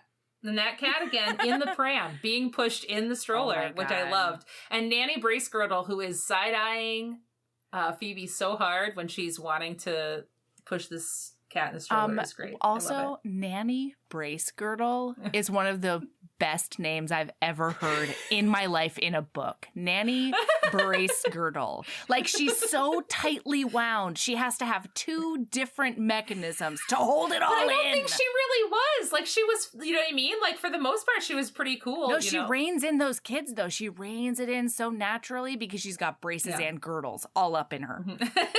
just in her words. Her very voice. Exactly. Okay, sorry. Although I do kind of relate to when she's like, it used to be that children were neither seen nor heard, and now it's like they have to be. Oh, sorry. That's the mother-in-law, yeah. She fucking sucks. I thought it was the mother-in-law. She sucks. Who is she walking with? Bracegirdle? I don't know. Bracegirdle, the nanny who's always, it was Henry's the nanny. Yes. Nanny Bracegirdle. I'm gonna be real. I don't know the scene that's about to happen. I can't wait. You know what? I only had one thing highlighted from this whole scene, and it was at the beginning. But basically, they go on a forest walk. They stop by a creek, and it just so happens that West Ravenel had been washing sheep in this exact creek. And here he comes wandering down the creek towards them in his work clothes. He does a wet Colin Firth in Pride and Prejudice just out of that pond, walk up to her, and he's like, probably smells. I don't like care. Wet sheep. Yeah, don't care. Would hop on it. No worries. Yeah, and he's like wet, and there's like rivulets everywhere, and she's like, oh, hey, we're walking here. And he's like, let me take both of your boys and like teach them how to stack rocks. And it's hot. Oh, is this? Never mind. I don't know. No, tell me everything you were thinking. No, tell me. Is this where he asks if he can hang out with them? Oh, yes. Kind of, yeah. And he's like legit asking me if he can hang out with us, which is really like kind of sweet. And then he does take up a I had imagined this at a beach instead of a forest. He does pick up a what's this when it's like a piece of a tree that fell off? A limb? A branch? A branch, a stick, and he does say, we're going to go slay crocodiles. Oh my God. And Stephen Armstrong. They're going to go, just like that adventure, and she wanted somebody to slay crocodiles for her. Oh my God. And then she has a whole conversation with Nanny Bracegirdle about how they need like a respectable I do not even dad. remember this character. And then she's like, there's nothing that's going to rein that man of a man in, that manly, masculine man flesh. And she's like, yeah, there's wild and free, that one. And it's hot. Honestly, didn't even know another person was there. That's why I filled her in with the mother-in-law. I didn't even know there was a nanny. In fact, weren't there like several passages about how she didn't have a nanny? They don't have a governess. What's the fucking difference? I don't actually know that answer I do. Because I think a governess is like a teacher. Yeah, right? a governess is a teacher. A nanny is the one who like does the day-to-day bullshit, and then like nursemaids are a whole different thing. Because you know what? It actually does take a village, everybody, and modern women are told that one woman can do it. Fuck everyone. Yeah, I feel like that's I don't know. That's a lot. Okay. So now hey Natalie. Yeah, we're stacking rocks in the river. We talk about that baby tries to eat a pebble. I remember that. Yeah. Yep, exactly. And she says he also likes chewing on discarded cigar butts. Phoebe said, "We all have our bad habits." He's so funny. Yeah, he is so funny. And that what you guys are talking about, what Mel you were talking about, is where Nanny Bracegirdle says there's a lot of man in that one. Oh yeah. And then Phoebe says there's too much man. False, Phoebe. One. Silliness coming out of your mouth. No, but it is this pivotal moment though with her, because she always imagined like them with Henry, like walking in a flower field and like, you know, doing very sort of like slow, tepid things, because that was what Henry could do, and that's perfectly fine. But then what she imagines with him is like raw dogging, you know? Which is different. It's a different future. I'm sorry, Melody. You were actually making a point, but I couldn't not say it. But Wes is like loud and dirty and so messy, she and walks he doesn't up to care. him, and they're in the creek now. Both boys are covered in mud. Stephen, like the not even 2-year-old, is like very diligently. He's so focused on like stacking these rocks together. And she's like, I hadn't even thought that they needed to be able to like play in the mud and the grass and the dirt and like be kids. And it's so natural to him to just do this with them. And so she's like, I've wanted them to have a father, but now I'm sort of questioning like what the best sort of fatherly influence might be. And it's starting to change for her. And I don't know. That was just a moment that hit me. Mm-hmm. Anyway. Mm-hmm.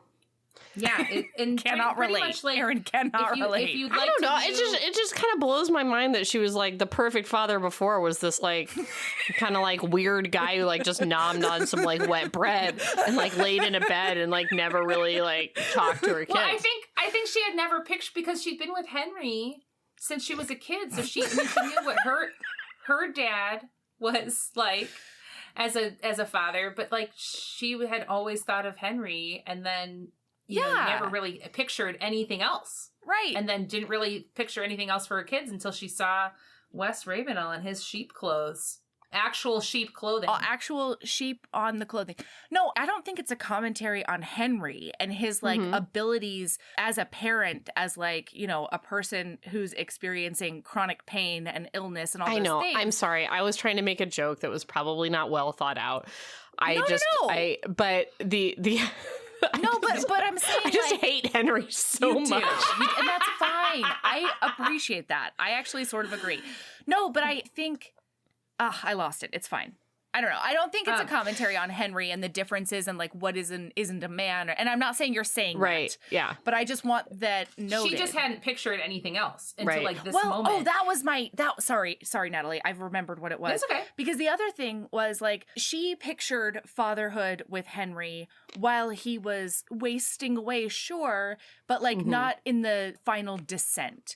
And so not only is what she pictured in fatherhood like gone, but now I feel like she's realizing that so much of what she thought fatherhood would or could be for her boys was so like mired in that early grief, you know? And now that sort of that fog is lifting, she's seeing other possibilities, not just romantically, but also for the boys, for like the family, for all of that. For herself, too. Yeah. And this is, I think, when Annie Lennox's song, Sisters Are Doing It For Themselves, starts playing slowly in the background. And it will build into a crescendo throughout the remainder of this book. That's right. It's true. How are we an hour and 20 minutes in and we haven't gotten to her farm? I'm telling you, we're on chapter 17. We're like 50% of the way through this book. So then we're in West's point of view, and he's like obsessed with Phoebe. He's just like hot and sweaty over her, and he's agreed to meet with her to go over accounting books. And he's like, why did I agree to meet with her by herself? I know why you did. I know. So they get into these accounting books. Yeah. And it's like, yeah, they do. Oh, this is what a deficit is. And like, this is what this is. And then it's like, I'm going to finger bang you hardcore. I don't really understand. I don't know how they got there. It was hot, though. But they did. Well, I think what she was saying was something like she no longer experienced that kind of like wants or urges. Natalie's crushing her head with her palms tell us because she everything. knows the answer. Okay, but we skipped this really important part. It's not really important except for this one line where, because Devin came before Phoebe gets there. Devin's his brother, and he came to drop off some papers. Oh, yeah. And he meddles just a teensy tiny bit and asks about Phoebe and whatever. And West finally comes clean. He says, I think I'm in love with her. Either that or I have a stomach disease with the side effect of uncontrollable sweating. But there's no doubt about one thing. I have no business marrying and reproducing. Somehow you've managed to rise above our upbringing. You're a good husband and by some miracle a good father. And I won't tempt fate by trying to follow suit. And so he's going into this meeting with her knowing yeah, it can be sex, but it cannot be anything else. So he knows that, and even his brother tries to talk him out of it, and is like, "You were a rake. It has nothing to do with who you are now. You know, you have made so many improvements. You're leaps and bounds above that person." And he's basically like, "It doesn't matter." Well, also at the wedding, live with me. The guy that was getting married to the wedding lady. Gabriel? Remember that? Yeah, Gabriel's marrying Pandora, and he's like St. Vincent in this book. Yeah. And he says to West, he's like, oh my God, I don't deserve her. And it's kind of the worst. And like, I don't like having something I don't deserve. And West's like, that's the best thing ever when you have stuff you don't deserve. Like, that's great. And then he's starting to be like, oh no, I get why that's like the worst, actually. Yeah. And then Phoebe comes in and she talks about how she's so worried about being in society again because every fortune hunter is looking for her. And this is the only other important part, I think, is that West says, if it makes you feel better, I promise never to propose to you. So we have to talk about that. Okay. We have to say that. Yeah. But here's how they get there is she says something. She trips over accidentally kind of telling him that Henry wanted her to marry his cousin Edward, who is the guy that does the books that doesn't want her to learn anything. And this makes him so mad. And he's like, you aren't a painting that you can like be willed to another person. Like, this is a horrible, toxic thing that Henry did to you. And he's right. Yeah. And that's what gets him all angry. But then she says there's more to marriage. Like, I don't need to like feel sexy things for Edward or whoever I marry. Like, that's fine. That's like not a whole thing of a marriage. And also those feelings died with Henry. And then he's like right behind her and she turns around and he's like, oh, those feelings died? Okay, I'll show you where those feelings are. And so he kisses her. He does a big finger bang on her on the ground. He does say to her, we see her ankles. Oh my God. He smooches on her ankles and her feet. He removes one slipper at a time. I cannot. He also like has his fingers all up on her and he says like, oh, you think my fingers feel good on you? I bet, like, how do you think my tongue would feel? And she's like, oh, I couldn't possibly. No, thank you. And he's like, no, let me kiss you there. And she's like, I don't think so. And then she doesn't, but she does get to come on that finger. So she gets a traditional Highlander finger banging. That's right. Two fingers. Eversby prayer. That's right. Oh, and then right afterwards, boy, does he throw a bucket of cold water on her. Because he sees that she's like... He can't stop. He can't stop doing this. Yeah, not at all. He sees that she's like, got big post-cum love goggles on. And he's like, oh no, she can't feel that way about me. And so he basically makes her think that he was just proving something to her, like proving his that prowess. She still has those. Yeah, proving that she's wrong about her own body, that kind of thing. And she's like, oh my God, that meant everything to me. And it meant nothing to him. And so she storms out and he's like, it's for the best. This is the best way it should be. Yeah. In the next chapter, we're in his brain. He was like, it was the right decision to make her hate him. Yep. And it was a total purposeful move. But like in that chapter, at the end of that chapter, you don't know that it was on purpose. And you're like, Wes, how could you? Guy, what? Why are you so dumb? It turns out he's too smart.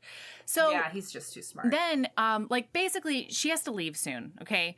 And he decides he just can't. He cannot have her hating him. He thought he could. He can't.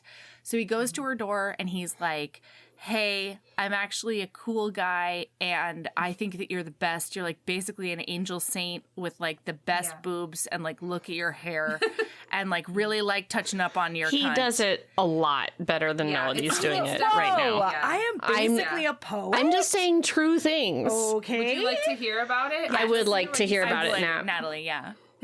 You're too perfect to be entirely human. You belong to some higher order, not quite an angel, but close. No woman in my life before or after you will ever thrill me as you do. I don't know what to call this, but I do know you should be worshipped by a man who's earned the right, and that man is not me. He paused. I'll take the cat now. Because they but yeah, pretty much what Mel said, which was great tits, love fucking your cunt. Yeah. That got a slit cunt on you. Good one. Oh, God, gross, Mel. Those feet were divine. No, and part of it is because she's like, I can like marry whoever I want. And he's like, but you should have someone who deserves you, basically. And then they get to this point. So he does take that cat and he's supposed to go back to the barn. They've been trying to get rid of the cat for a while. And that cat does love Phoebe to death. What did I miss? Natalie? No, I'm just thinking about what's happening. It's okay. Keep going. Yeah. So she's just swooning. He takes the cat out to the barn and he's like, I know she's too good for both of us. And like, you have to live in the barn now. And so she puts the cat down. And then he goes and talks to somebody. On the way to drop off the cat, he sees his brother, and his brother is like, "You're not seeing everybody to the train station. I thought you would go with them." And Like, St. Vincent really likes you. I'm sorry, Kingston really likes you. Yeah, they have an argument about it, and Devin says, "You can't outrun your problems." And Wes goes, "Actually, I can. Look, I'm doing great. Here I go. Watch me I'm so good at it. Yeah. And then so he drops off the cat at the barn, and then he goes back to Phoebe's room, and he sits in her bed, and he goes to like smell her pillow, like, oh my God, like a romantic, a little creepy. I loved it. And then what crawls out from under the covers? Yeah. But that cat. He does think to himself, he's like, I made her hate me, and then I proclaim my love, and what I should do is probably make her hate me again. So very deliberately, he sends her that cat. But he sent her that cat with a note. Oh, I love it when boys make animals talk. We know this. I love it when a boy thinks about a backstory for an animal. Let's think about this journey. Wes rides horseback to a train station. I'm assuming holding it's far away. Holding a cat in a basket. Holding a cat in a basket. And he basically like makes this deal with this cat. He's like, I understand that you might want to go with this lady, but like we got to ride this horse. Is this cool or not? Yeah. You either get in the basket or you don't. And the cat's like, anything for Phoebe. Yeah, exactly. So then we're in Phoebe's mind, and the like station master has like, someone dropped off this basket, and like it's like yowling inside the basket. And this note is in there, and it says, "My lady, when in difficulty, remember the words of our mutual friends Stephen Armstrong. You can always swim out of quicksand as long as you don't panic. Or send me and I'll come throw you a rope." That's from Wes. This is Wes' note. And then there's yeah, because the rest is from the cat. Yeah. Hold on, there's a note from the cat, and I can't find it. It says like, "To whom it may concern." It's a job application. Yes. Oh no, that was inside the book. I'm so sorry. Oh yeah. Wes had given her a book that was it's about farms. Farms. Good farming. Yeah. Yes. Bat guano. And then unemployed feline seeking household position, to whom may concern, I hereby offer my services as an experienced mouser and personal companion. References from a reputable family to be provided upon request. Willing to accept room and board in lieu of pay. Indoor lodgings preferred. Your servant, Galoshes the cat. And the reason that she's called Galoshes is because that's her swear word in front of her kids. And so every time the cat would do something mean or claw her, she would go, "Galoshes!" And then that became the cat's name. But Lisa and Kleypas. She looks out the window, and West is standing on the platform. He's leaning against a pole, and then he tips his fucking hat. They make eye contact, and he just gives her a tip. I got big Timothy Oliphant vibes right Stop then. it. Shut your whore mouth right now. Stop it. No, stop it. What? I did. I got big Timothy Oliphant vibes. With the leaning and the hat tipping and like... Stop it. I know. It's too hot, Erin. It's too hot. I mean, Timothy Oliphant is a fan of a low slung. Ooh. I don't think I know. It just colored the whole book for me. God, wreck me. So we're 3 months later. We're in Essex, wherever the fuck that is. Yeah, she's like redecorated the whole house. Her mother-in-law hates her even more. Edward will not bring her the books back because he took the books to his office. Oh, these are the household accounts. These are the Phoebe has been trying to get the household accounts back so she can start reviewing them. And Edward Larson, who's the fuck boy who is like in charge of the estate, is like her future husband, according to Henry and him. He will not bring the household accounts back, and he keeps making excuses, and he's keeps saying your pretty woman brain couldn't handle it anyway, so I don't want to overwhelm you, and you're like doing so much redecorating this house, and like let me kiss the back of your hands, and bleh. Go fuck yourself. Talk about how he can't grow a beard. Yes. Although I will not take that as a sign of unmanliness or a bad thing. I am married to a man who cannot grow hair other than on the top of his head. And it was, I think, just meant as a contrast to West, because West's like superpower is growing hair. Yeah. So. Yes. So basically, he's taken all these books and he won't give them back, and so he goes to Italy or something. He's got to bring the mother-in-law to Italy because the mother-in-law's a terrible human being. And just is like, I can't be around all these kids that make noise, even though I made you move here with these kids that make noise. God, I mean, but like, think about it though. I get it. Yeah. Children used to be neither seen nor heard, and now they have to be seen and heard everywhere all the time. I was like, yes, yes. Why do they have to be seen and heard everywhere all the time? Yes, there's a time for children, and then there's a time for quiet, you know? And they never know when the times are supposed to be. That is accurate, Erin. They sure don't. They never know. All right. Yeah, anyways. so this is where we find out what Edward Larson thinks about poor people. Yes. He doesn't like them. No. Doesn't think that they're worthwhile. Mm-mm. Doesn't think that any opinions need to be talked to them. Doesn't need to think about it at all. Thinks modernization is the worst. Because then the poor people would have more time. And what would they do Right. at that time? What would they do with that time? Uprising. what would Giving they the do? servants a day off. Danielle. Why? Yeah, and then he talks about how hard the estate accounting system is for female brains. She couldn't possibly. wouldn't And be then Phoebe like spins it I mean, as okay, like low-key justice for Edward, though.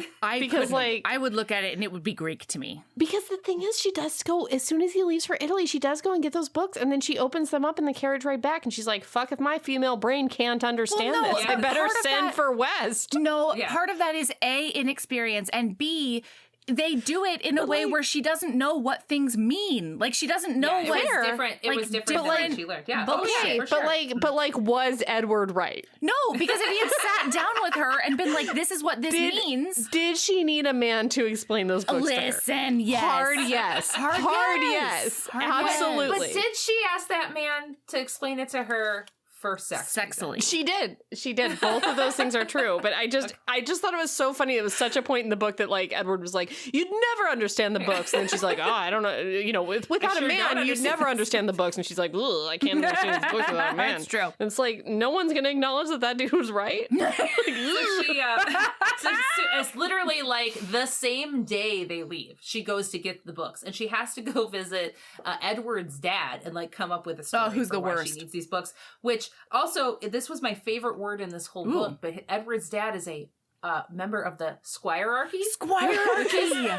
The hierarchy of squires, which I fucking loved and want to use forever and ever. The squirearchy. I want to be a member of the squirearchy now. How does one become a squire? I think you need a I quill. don't even know what it is. Ooh, I like that. So listen, all right. So the same day she does pull that move Erin did say, and she was like, I need a penis in here to point the way on these books. She sends a telegram. Mhm. And so she sends him a telegram. He gets there says the next west. morning. Please come to Essex, which is a county in the east of England. job. It borders Suffolk and Cambridgeshire to the north. And I know this, the North Sea is to the east. Wow. And so, and a lot of fancy people are from Essex, and they have like a specific accent. So if anyone wants to tell us about Essex, well, don't, because we know. Erin Just knows did tell us everything. about Essex. So, Yep. but the telegram is all about how she's in quicksand and she needs a rope. And then he gets there So the cute. next morning. Next morning. Oh my God. Yeah, she's And like he's surprised. Yep. oh my God. He's beardy. He's beardy because he had to like weeks bale a of lot of beard. hay haymaking. Yeah. or something. Yep. Hot. And so then they do like a tour of the house, and she shows him the guest house. Like, so he goes to bed. Well, he no, plays he's with like, their kids. just so you know, because they do smooch, right? In the kitchen, right? Like, they do So- smooch, right? Oh, yeah. Immediately when Yeah. he gets there. And the kid sees. And the kid's like, wow, Mom! And she's Yes. like, no, it's just West Ravenel. You love this guy. And he's like, Yes, exactly, I do. But he didn't recognize him because of the beard. Beard. And he brought him a bunch of presents for the kids. Ugh. And then, like, they give the kids the presents. And then West is like, just so you know, I can't be here for fucking. I'm not here for fucking. I'm here for ledgers. And Yeah. I'm not going to be doing any of the fucking. Yeah. Mhm. So I'm and staying she's in the like, guest house. mark my words, you will. Mhm. She's like, I'm going to Actually- have to be the pursuer, she says. I think he says that and then she smooches him, right? Yeah, Because he She's like I would resists like her to- smooch for a Mhm. while. Yeah. It's hot. It's Uh-huh. hot. Because then he just, also, he does It's one of big, those adorable, no means yes scenarios where if you just keep Erin? kissing them harder, they will change their mind. No, No, what it's because happens she is- knew that even though he was saying no, absolutely Erin. not, that what he did mean, but what he was, that she knew that his body was going to say No, but yes. first he does a big adorable self-deprecate because he's like, Now I he's haven't raising fucked her anybody in so many, like it would be over in 2 seconds. Like, you do not want this anymore. I'm basically only good for breakfast. Like the rake is gone, and I am just a lame man now. Mm-hmm. And then You guys pretty they much have kiss. it, except for this one line Yeah. that I really liked. And it was basically like, she was talking about his beard, because we're still back there. Oh, yeah. And then she says, it makes you look a little bit villainous. And then he says, Yes. if the hero hasn't turned up, you may have to settle for the villain. And then she says, if the villain's the one that turns up, And maybe he's he the is the hero. hero. Hot. Oh! Loved that Okay, line. but yeah, so then they're like, willy we, won't we? They have fun with the kids, and then they do fuck. So listen, okay, so She- the next morning her lady's maid comes in and she's like, hello, Mr. Ravenel would like some shavers. And this guy said that he's going to take him the shavers. And she's like, I am clad only in a chemise and a robe right now. And I think that I should take her my dead husband's shavers. They're from Sweden. Who wouldn't want them? This'll be hot. Yeah. And so the lady's maid is like, okay, go out these back steps and I'll make sure the kids like stay in the nursery. And she's like, That Ernestine. Lady's maid Oh, she's the knows best. how to fuck. Yeah, she does. Ernestine. Ernestine is She's- the tits. Everyone needs an Ernestine on their sides. But Mhm. basically she like starts heading there, and she says to herself, if you won't promise me forever, Wes Raven, I'll take what I can have of you. And so she knows this is again Annie Lennox. Sisters are doing it for That's themselves. right. Crescendo building louder. Mhm. You know, this is like, you can really see Phoebe like starting to like gain her confidence and like figure out that she's fucking in charge. Truly. No one's gonna In do business this and except bed. if yes, exactly. If no one's gonna do it for her, she's gonna do it herself. So she brings him the razor and he's like, oh no, I couldn't possibly use Henry's razor. And then she's like, oh, it's cool. Like, I know it's a good razor because I did used to shave him. And then she's like, how about I shave you? And he's like, nah, I don't really let people shave me because of how everybody beat me up all the time as a kid. And she's like, yeah, but let's do it though. I dare you. And then he's like, okay, cool. And then she does take her boobs out Yeah. to like distract him. She takes off her dress and she's only in her underoos. Yeah, and then they do like a sexy shave. Again, and this is like, I've talked about this several times. That Doogie Howser episode where Doogie gives Wanda an appendectomy. Do you know what I'm talking about? This is not a reference that I understand. I've referenced it several times on podcast. Maybe it's only been with Cole though, because Cole and I talk about this a lot, actually. Do you end up in Doogie Howser Town? Surprisingly often. Just this one scene where Doogie gives Wanda an appendectomy, and then is it Venny is the friend? He's like, Dude, did you get to shave her? And both Cole and I, as youths, watched that scene and were like, both of us, independent, shaving on that? opposite ends of our town, have never met before. We both watched this and we were like, is shaving Sexy? pubes hot and sexy? Is that It's something? in so many books. It is in so many books. It's in the second 50 Shades book, right? I like Third one?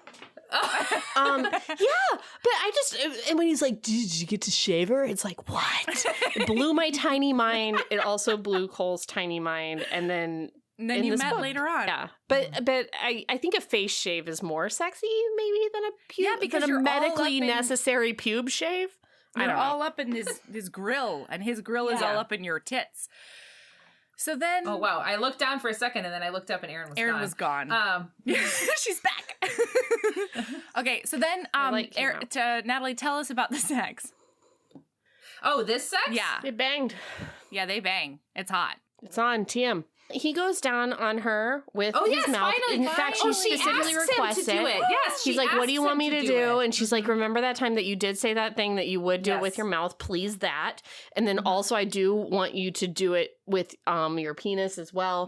And so then they do that, but like his penis is so big and her vagina is so small and tight that Yes. it can't fit, even though like they've been doing a lot of, prep work. Finger stuff. Yeah. So then he does sit in a chair and like have her lube him up with some almond oil, which is nuts again because she was married to that invalid for so long. Like, so he was on top? Henry's getting it done missionary style? That blew my mind. Yeah, that's baffling to Yeah. me. I really I thought don't this know. was going to go the other way where she's like, man, I haven't been with a guy who could thrust before. Like, I really thought that's how Totally. that was going to go. Mm-hmm. Anyway, so she does, ride him Lisa, on that if you're out there, I chair. want to know. Yeah. and Yeah, then, so she rides him on that chair, but she's like trying to go ham about this. Yeah. And he's like, honey, you can't. I am too big because this is a girthy boy. And so he is like, you are going to hurt yourself, so that he has to like be in charge. What? That sucks. I'm sorry. Like, What? don't explain to me how hard I can do sex go. on you on this chair. You know what? He was like, oh, we need you to be able to walk tomorrow. Here's the deal. Here's the deal, low key, West Ravenall. We all know what the deal was, and it was that you were gonna splooge too early. Right. That was the deal. That's what it was. I'm sorry. You were fucking your dream girl, and you didn't want to fuck it up. And so, but then you gaslit her, Yes! West Ravenall, about Hot her take. body. West Ravenall, He would gaslighter, never. sexual gaslighter. Wow. Sexy Honestly, gaslighter. that has to be what it was.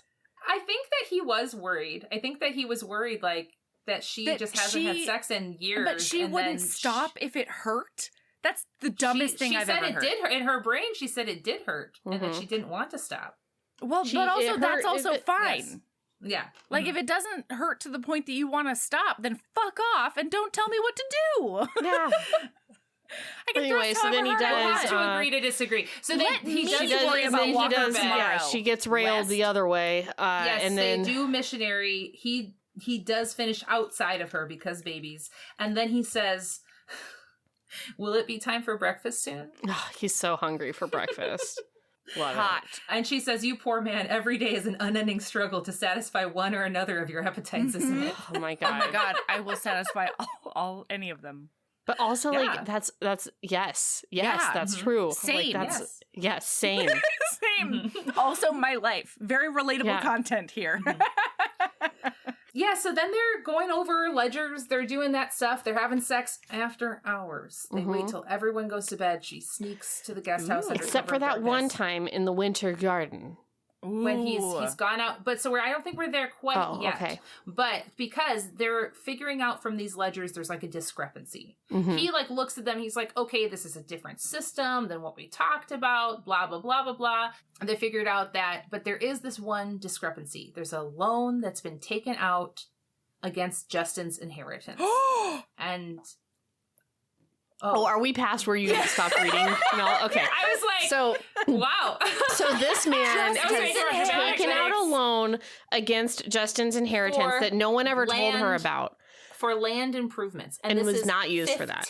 15,000 pounds. So we And don't know That's what like it was used for yet. 1,012 pounds. That's like $1 billion. That's Yeah. like a So- dukedom. And it was when Henry was still alive. So Henry Sure. knew about it.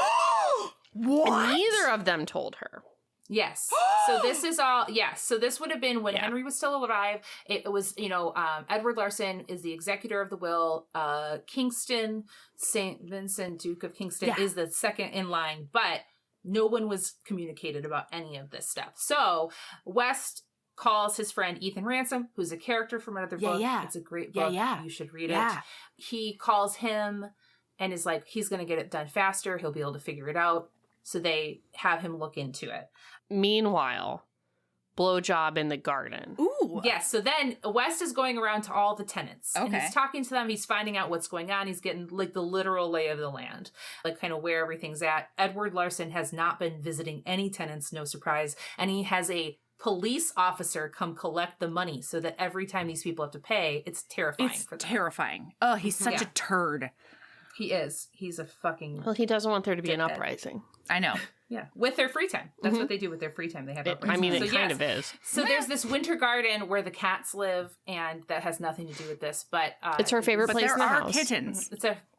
It's her favorite place in the whole house, and he comes back in from visiting tenants, and he has sweat. Or no, is it sweat or is it water? He I drinks. don't- Either just way is remember fine it with was- me. And so then she's like, gosh, I wish we didn't have to wait until nighttime to have sex. And he's like, we don't. I can fuck you against this wall. And she's like, oh, sure.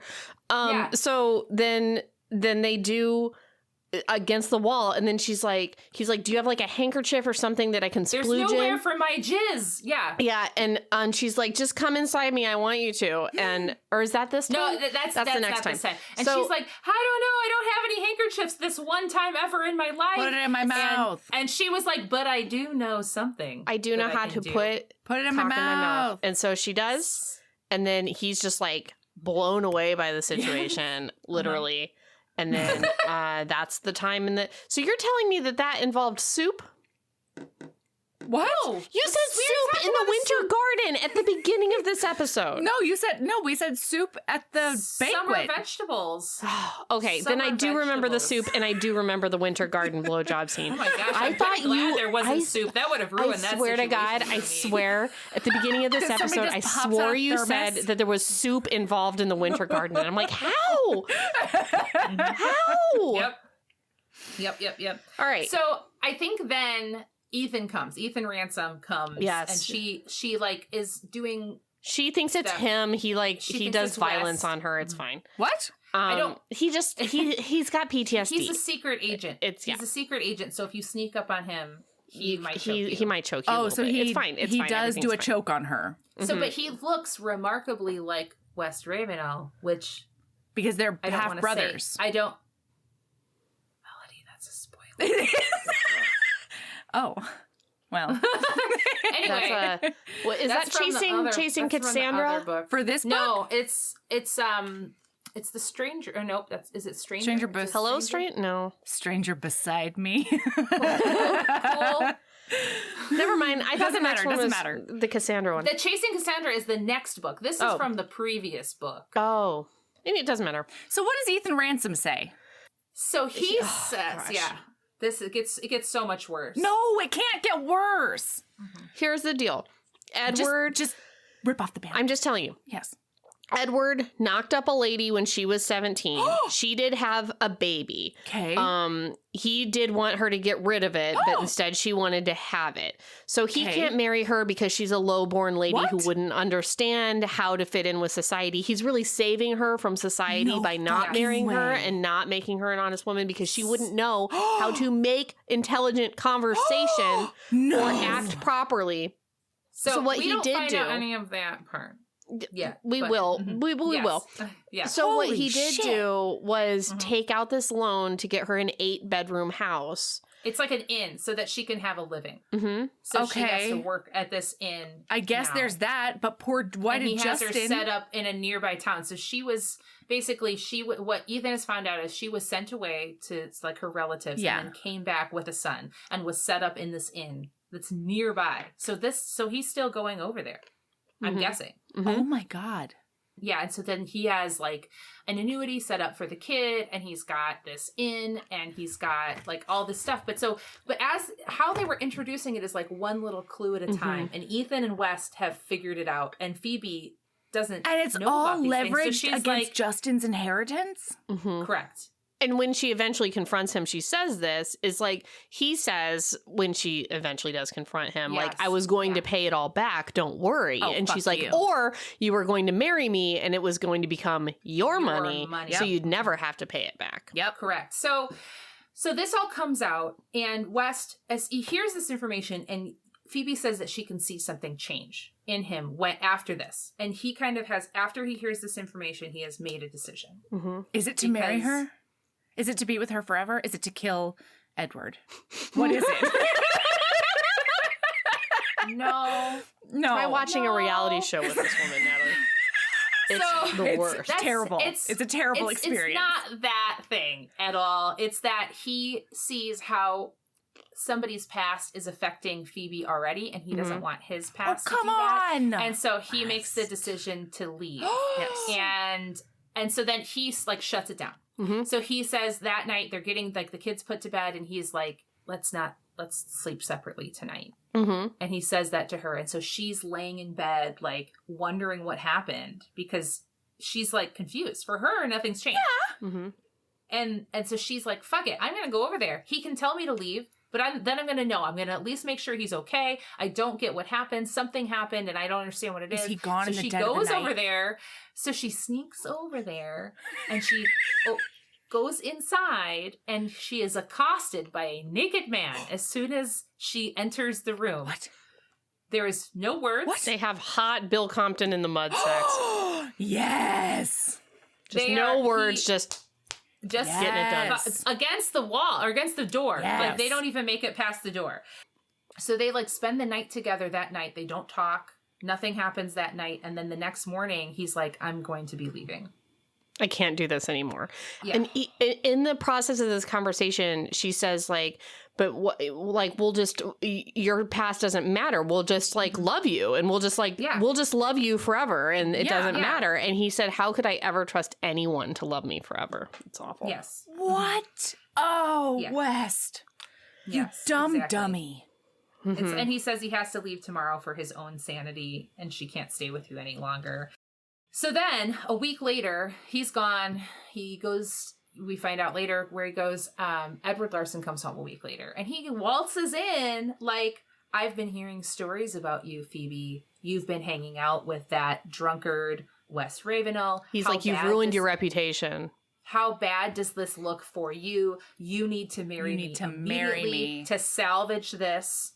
And she's like, actually, I don't think that's what's going to happen. And basically, like, Edward tells her the whole story, that what we already talked about, tells her the whole story, and is basically like putting all the blame on her, because Ruth is the one who insisted on keeping this child. Ruth She is could the have girl. given him, Yeah. Sorry, Ruth is the girl. She could have given him someone else to raise and been on with her life. It's really All her the fault. choices- Totally her all fault. the choices have been hers. She this whole chose to way sleep along. with a man without, Yes, and let him exactly. come in her when she was 17. Phoebe says, Oh, he's terrible. then the blame is all hers and none of it is yours. And he says the risk of an affair is always greater for the woman. She understood that. What exactly. an He's just a absolute- fucking idiot. And we also find out in this conversation that Henry knew about all this. Yes, and forgave him, and then still said, And still wanted her to marry him. Ah. So, like, I'm sorry that I made fun of Henry for, like, having a chronic condition and, you know, said he wasn't going to be a good dad. But really, it's that, like, listen, He's a he sucks. scumbag. Yeah. By proxy. Yeah. Right. Well, and I think she has been realizing, like, Henry had set himself apart from society. He did not live in the real world. If anything was uncomfortable or difficult, he did not engage with it. Yeah. He just sort of avoided it disappeared. Correct. And so it was just the way that he had to live his life. So she has been realizing this, and maybe that he wasn't this perfect person that she's been seeing, but she still loves him for who he was. Of course. But Edward Larson is the fucking worst. Yeah. And so she basically is like, even before I found out about this, I was still not wanting to do this. And then he was like, something has happened to you. You're not yourself. And she was like, do you think so? Then you've never known me at all. I'm wholly myself, and I will never marry a man who would want me to be any less than I am. Yes. Please leave. You're no longer the executor. You're no longer anything. Turn in your badge and your gun and walk out. Turn in your badge and your gun. Yeah, so she basically is like, I'm going to be pursuing legal action. Yes. If you don't hand it over nicely, my father will help me, secure Fuck yeah. whatever it's called, England Times lawyer. A solicitor? And, Barrister. yes. A barrister? Yes, A solicitor. Solicitor. Who knows? Yeah, solicitor, I think is what it was. So then now we're here with Wes, and he's not doing The great. fuck is Wes doing? He's not doing good. He's just like fucking around. He's really on an drunk England again. Times He's bender. drunk? He's doing an England Times bender. No. Yeah. And he's Yeah. hanging out with his friend Severus Snape. Uh, Slytherin. So here's the thing. Tom Slytherin Severin Spurrin. is Tom so good in his book, but he is set up as such a douchebag in this book. He's great. Like, he's very, I love No, how I they love did him. in this book. Yeah. But I can't he's- not. It's just a combination of Tom Riddle and Severus Snape. Like, it's just those two names together, and I can't unsee it, and that's what I'll always I call think him. that might be Lisa Kleypas' superpower, though, is like taking a completely loud, Winterbone? unforgivable man. A villain. He's been a villain since the first Ravenels book. So, and basically, we don't care about him. He's not like he's But like a foil in this book. But West wants to go hang out with somebody who doesn't give a fuck about him, Yes. isn't going to try to give him advice. He just wants somebody to get fucked up with, and Yes. that's this guy. So he chooses to go to Severin just finally got membership at White Lord Whitetails? Sebastian St. Vincent of Kingston's No! bar. at Jenner's. Jenner's, Just there you go. He's been waiting for his membership. Finally, tonight's the night. He goes to got Evie's approved. dad's house? Right. But West is already in the carriage by the time he's like, where are we even fucking going? Severin's like, He's well, we're already going drunk. to- He pregame. Yeah. he's like, where are we even going? Severin's like, okay, well, we're headed to my apartments because you are disgusting and you need to be looking better if you're going to hang out with me. Fair. And Wes was like, well, then I'm going to throw myself from this carriage. I don't give a shit. And then they find out that they're going to Jenner's, and he's like, now I'm going to throw myself into the street for an entirely different reason. I can't go there. Are you kidding me? Like, so, but Severin's like, no, we're fucking going. And if you're going to go and go like that, so be it. But we're going. I can't wait. Does Sebastian give him a big talking to? Okay, we got to wrap this up though. Okay, so he goes to the place and they're drinking their brewskis, and then like a guy comes in and is like pointing a gun at shaky, sweaty, distraught. Wormy loser dude. And he goes like, over to Tom Severin. Yeah, he's like, who the fuck is this guy? I've never seen him before in my life. And he's like, you're gonna die. And Severin's just like, I don't know which one of us you're even like, because he's like, you're a villain, like you've ruined my life or whatever. And Severus Snape is just like, I don't. It could be you me. Please just like clarify which one of us are you here to shoot? Which one you're shooting? And he's like, West Ravenhall. And Wes like, okay, then do it. Like you're doing a lot of talking. Like just fucking shoot me then. And realizes it's Edward. So he's like, okay, do it, shoot me. And he's like drinking his brewski.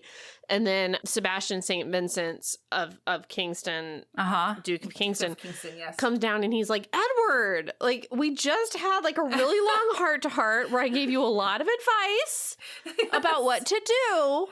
And what came out of it was you came down here and pulled a gun on West Ravenhall. Like that was not the advice I gave you. Yes, exactly. So then they do arrest Edward. He has to go to jail.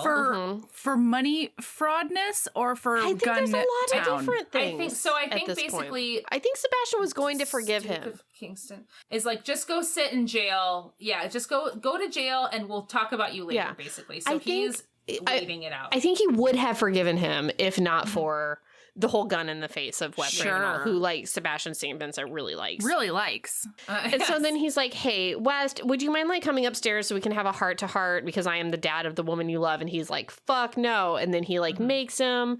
There was a pickled carrots joke I really liked. And then pickled enough. Yeah, he's like, what's waiting for you at your apartment? And he's like, more booze, some pickled carrots. Like, I got a really important life going on. So he talks to him for a little bit, but then he's like, you're too drunk to talk to, so sleep over and we'll talk in the morning. He does wake up at 3 p.m. And then they do have like a heart to heart about like what people deserve and their pasts and like how you might have a villainous past for like repeated kidnappings. But like people will eventually stop talking about like the multiple repeated kidnappings and attempted rapes. Eventually. Yes, yeah, they will. Like, because if you do recall that was how, Yeah. And so he's like, so probably you should like marry my daughter.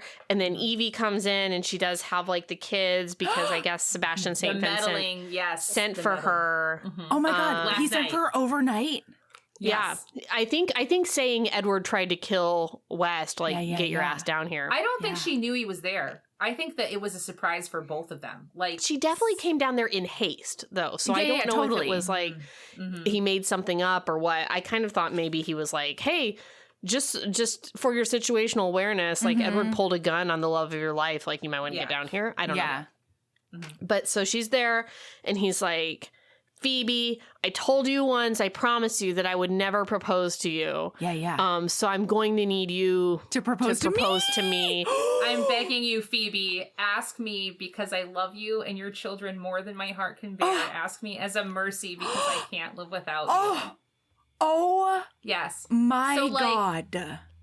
On this, the hallowed St. Vincent's Day, Sebastian St. Vincent, Duke of Kingston, has made these two be together in the same room so that they can see that they are perfect for each other. As he knew in his wisdom. Yes. In his all-knowing wisdom. And so Phoebe says yes. She says like, oh God, yes. And she says, West Ravenhall, will you marry me? And he says, oh God, yes. And then he goes, are you sure? Somewhere out there, the perfect man you deserve is probably searching for you. And she says, let's hurry then. We can be married before he gets there. And that's the last line. And there's no epilogue. Hot. No, there's not. Fuck it. Well, because, I mean, like, in romance terms, you know, they got those two kids. You know, they got that marriage. I mean, according to romance terms, that's, I guess, what they were needing. There you go. I suppose. But he's going to fix that farm. But what else could you do? But there's also more of them in the next book. Hot. Hot. All right, lady loves. We got to do this quick. Lady loves. All right, who's got a lady love? I made tortas today. Okay. Tortas. Like the sandwiches. Mm-hmm. I made, so every once in a while I have to make a big project where I want to make all the pieces from start to finish. Ooh. So I made the bread and I made the meat and I pickled the onions and I put them all together and then I shoved the whole thing in my face in 3 seconds because it was the best thing that I've had in so long. And I made the whole thing myself. Nice. And it made me feel really good inside. Wow. All right, Erin, what's your lady love? I don't have one, and I'm not going to. Good. That's your lady love. Yeah. Don't do your homework. Fuck it. Don't do your homework. Don't do it. This is a blanket I made. FYI. Oh, look at that. Yeah. I did start that. to finish. I did that. Start to finish. Start to fucking finish. It does need to be about half more done. So my lady love is finish your projects. Don't do your Or homework. not. Finish your project. Or don't. Make Or it don't. torta. You still use Eat it. it. Or It's still keeping look you how warm. cozy it kept me. Half done. Exactly. Those are my lady So happy- loves. Happy St. Vincent's Day. Happy Happy St. Vincent's Day. Hey, everybody, keep your feet toasty and ensconce yourself in. Be the St. Vincent you want to see in the world Yes. for yourself. Absolutely. Yes. Don't seek out a St. Vincent. Be your own St. Vincent. That's right. Heck fucking yeah. Make yourself Sisters a are hot doing it for toddy. themselves. Sisters are doing Yeah. it for themselves. Yes. Mm-hmm. Absolutely. And we can say this in the intro as well, but I don't know if we're doing that merch stuff, if we want to talk about the special merch Oh, there might be items. special merch items. Check Maybe. it out. It's possible. Maybe. Who knows? Yeah, anyway, we'll have that in the intro. All right. All right. Bye. Bye. Wait. What? Keep being a Keep being a badass. Love yourself as much as St. Vincent would love you, as much as you love the squirearchy, Oh, which the is squirearchy. a collection of landowners, especially when considered as You're a so political hot. or social class. You're so hot right now. I am. in those Actually, I glasses. don't. Much as Actually, the wait. squirearchy. That doesn't sound like something we would love. So don't That's love true. the squirearchy. Yeah, don't love love the yourself squirearchy. The word. as I much just love as the word. Yeah, it's a good Okay. word. Love Yeah. Love yourself as much as yourself. you would love as St. Vincent would love you. No, and also love yourself as much as you would love St. Vincent getting you a West Ravenel. Finding you. But also, love yourself as much as Evie loves, or nope. Love Phoebe. yourself as much as Phoebe loves herself. Yeah. Because She does. She does. She does love herself. Uh-huh. Absolutely. Yeah. She is the St. Vincent that she wanted to see in the world. She Yes, is. even though that's her daddy. Oh, hot. Oh,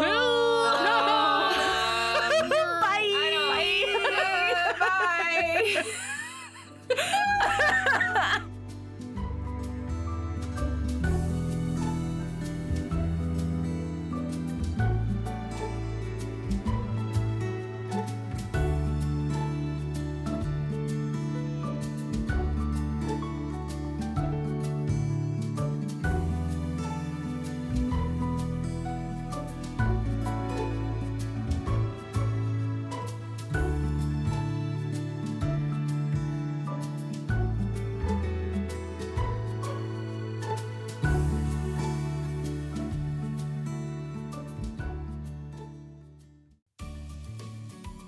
Hey, you. Yes, listener, you. Are you loving the show? If so, please leave a rating and review in your podcast app. The 90 seconds you take to say something nice not only helps new people find the show, but it makes me super smile over at HBHQ. Also, I've had a few people ask, and the answer is yes. We are still doing the 5-star bribe.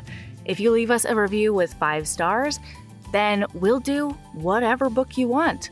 We're real deep into the list though, so it might be a while. Lilas! Okay, back to the show.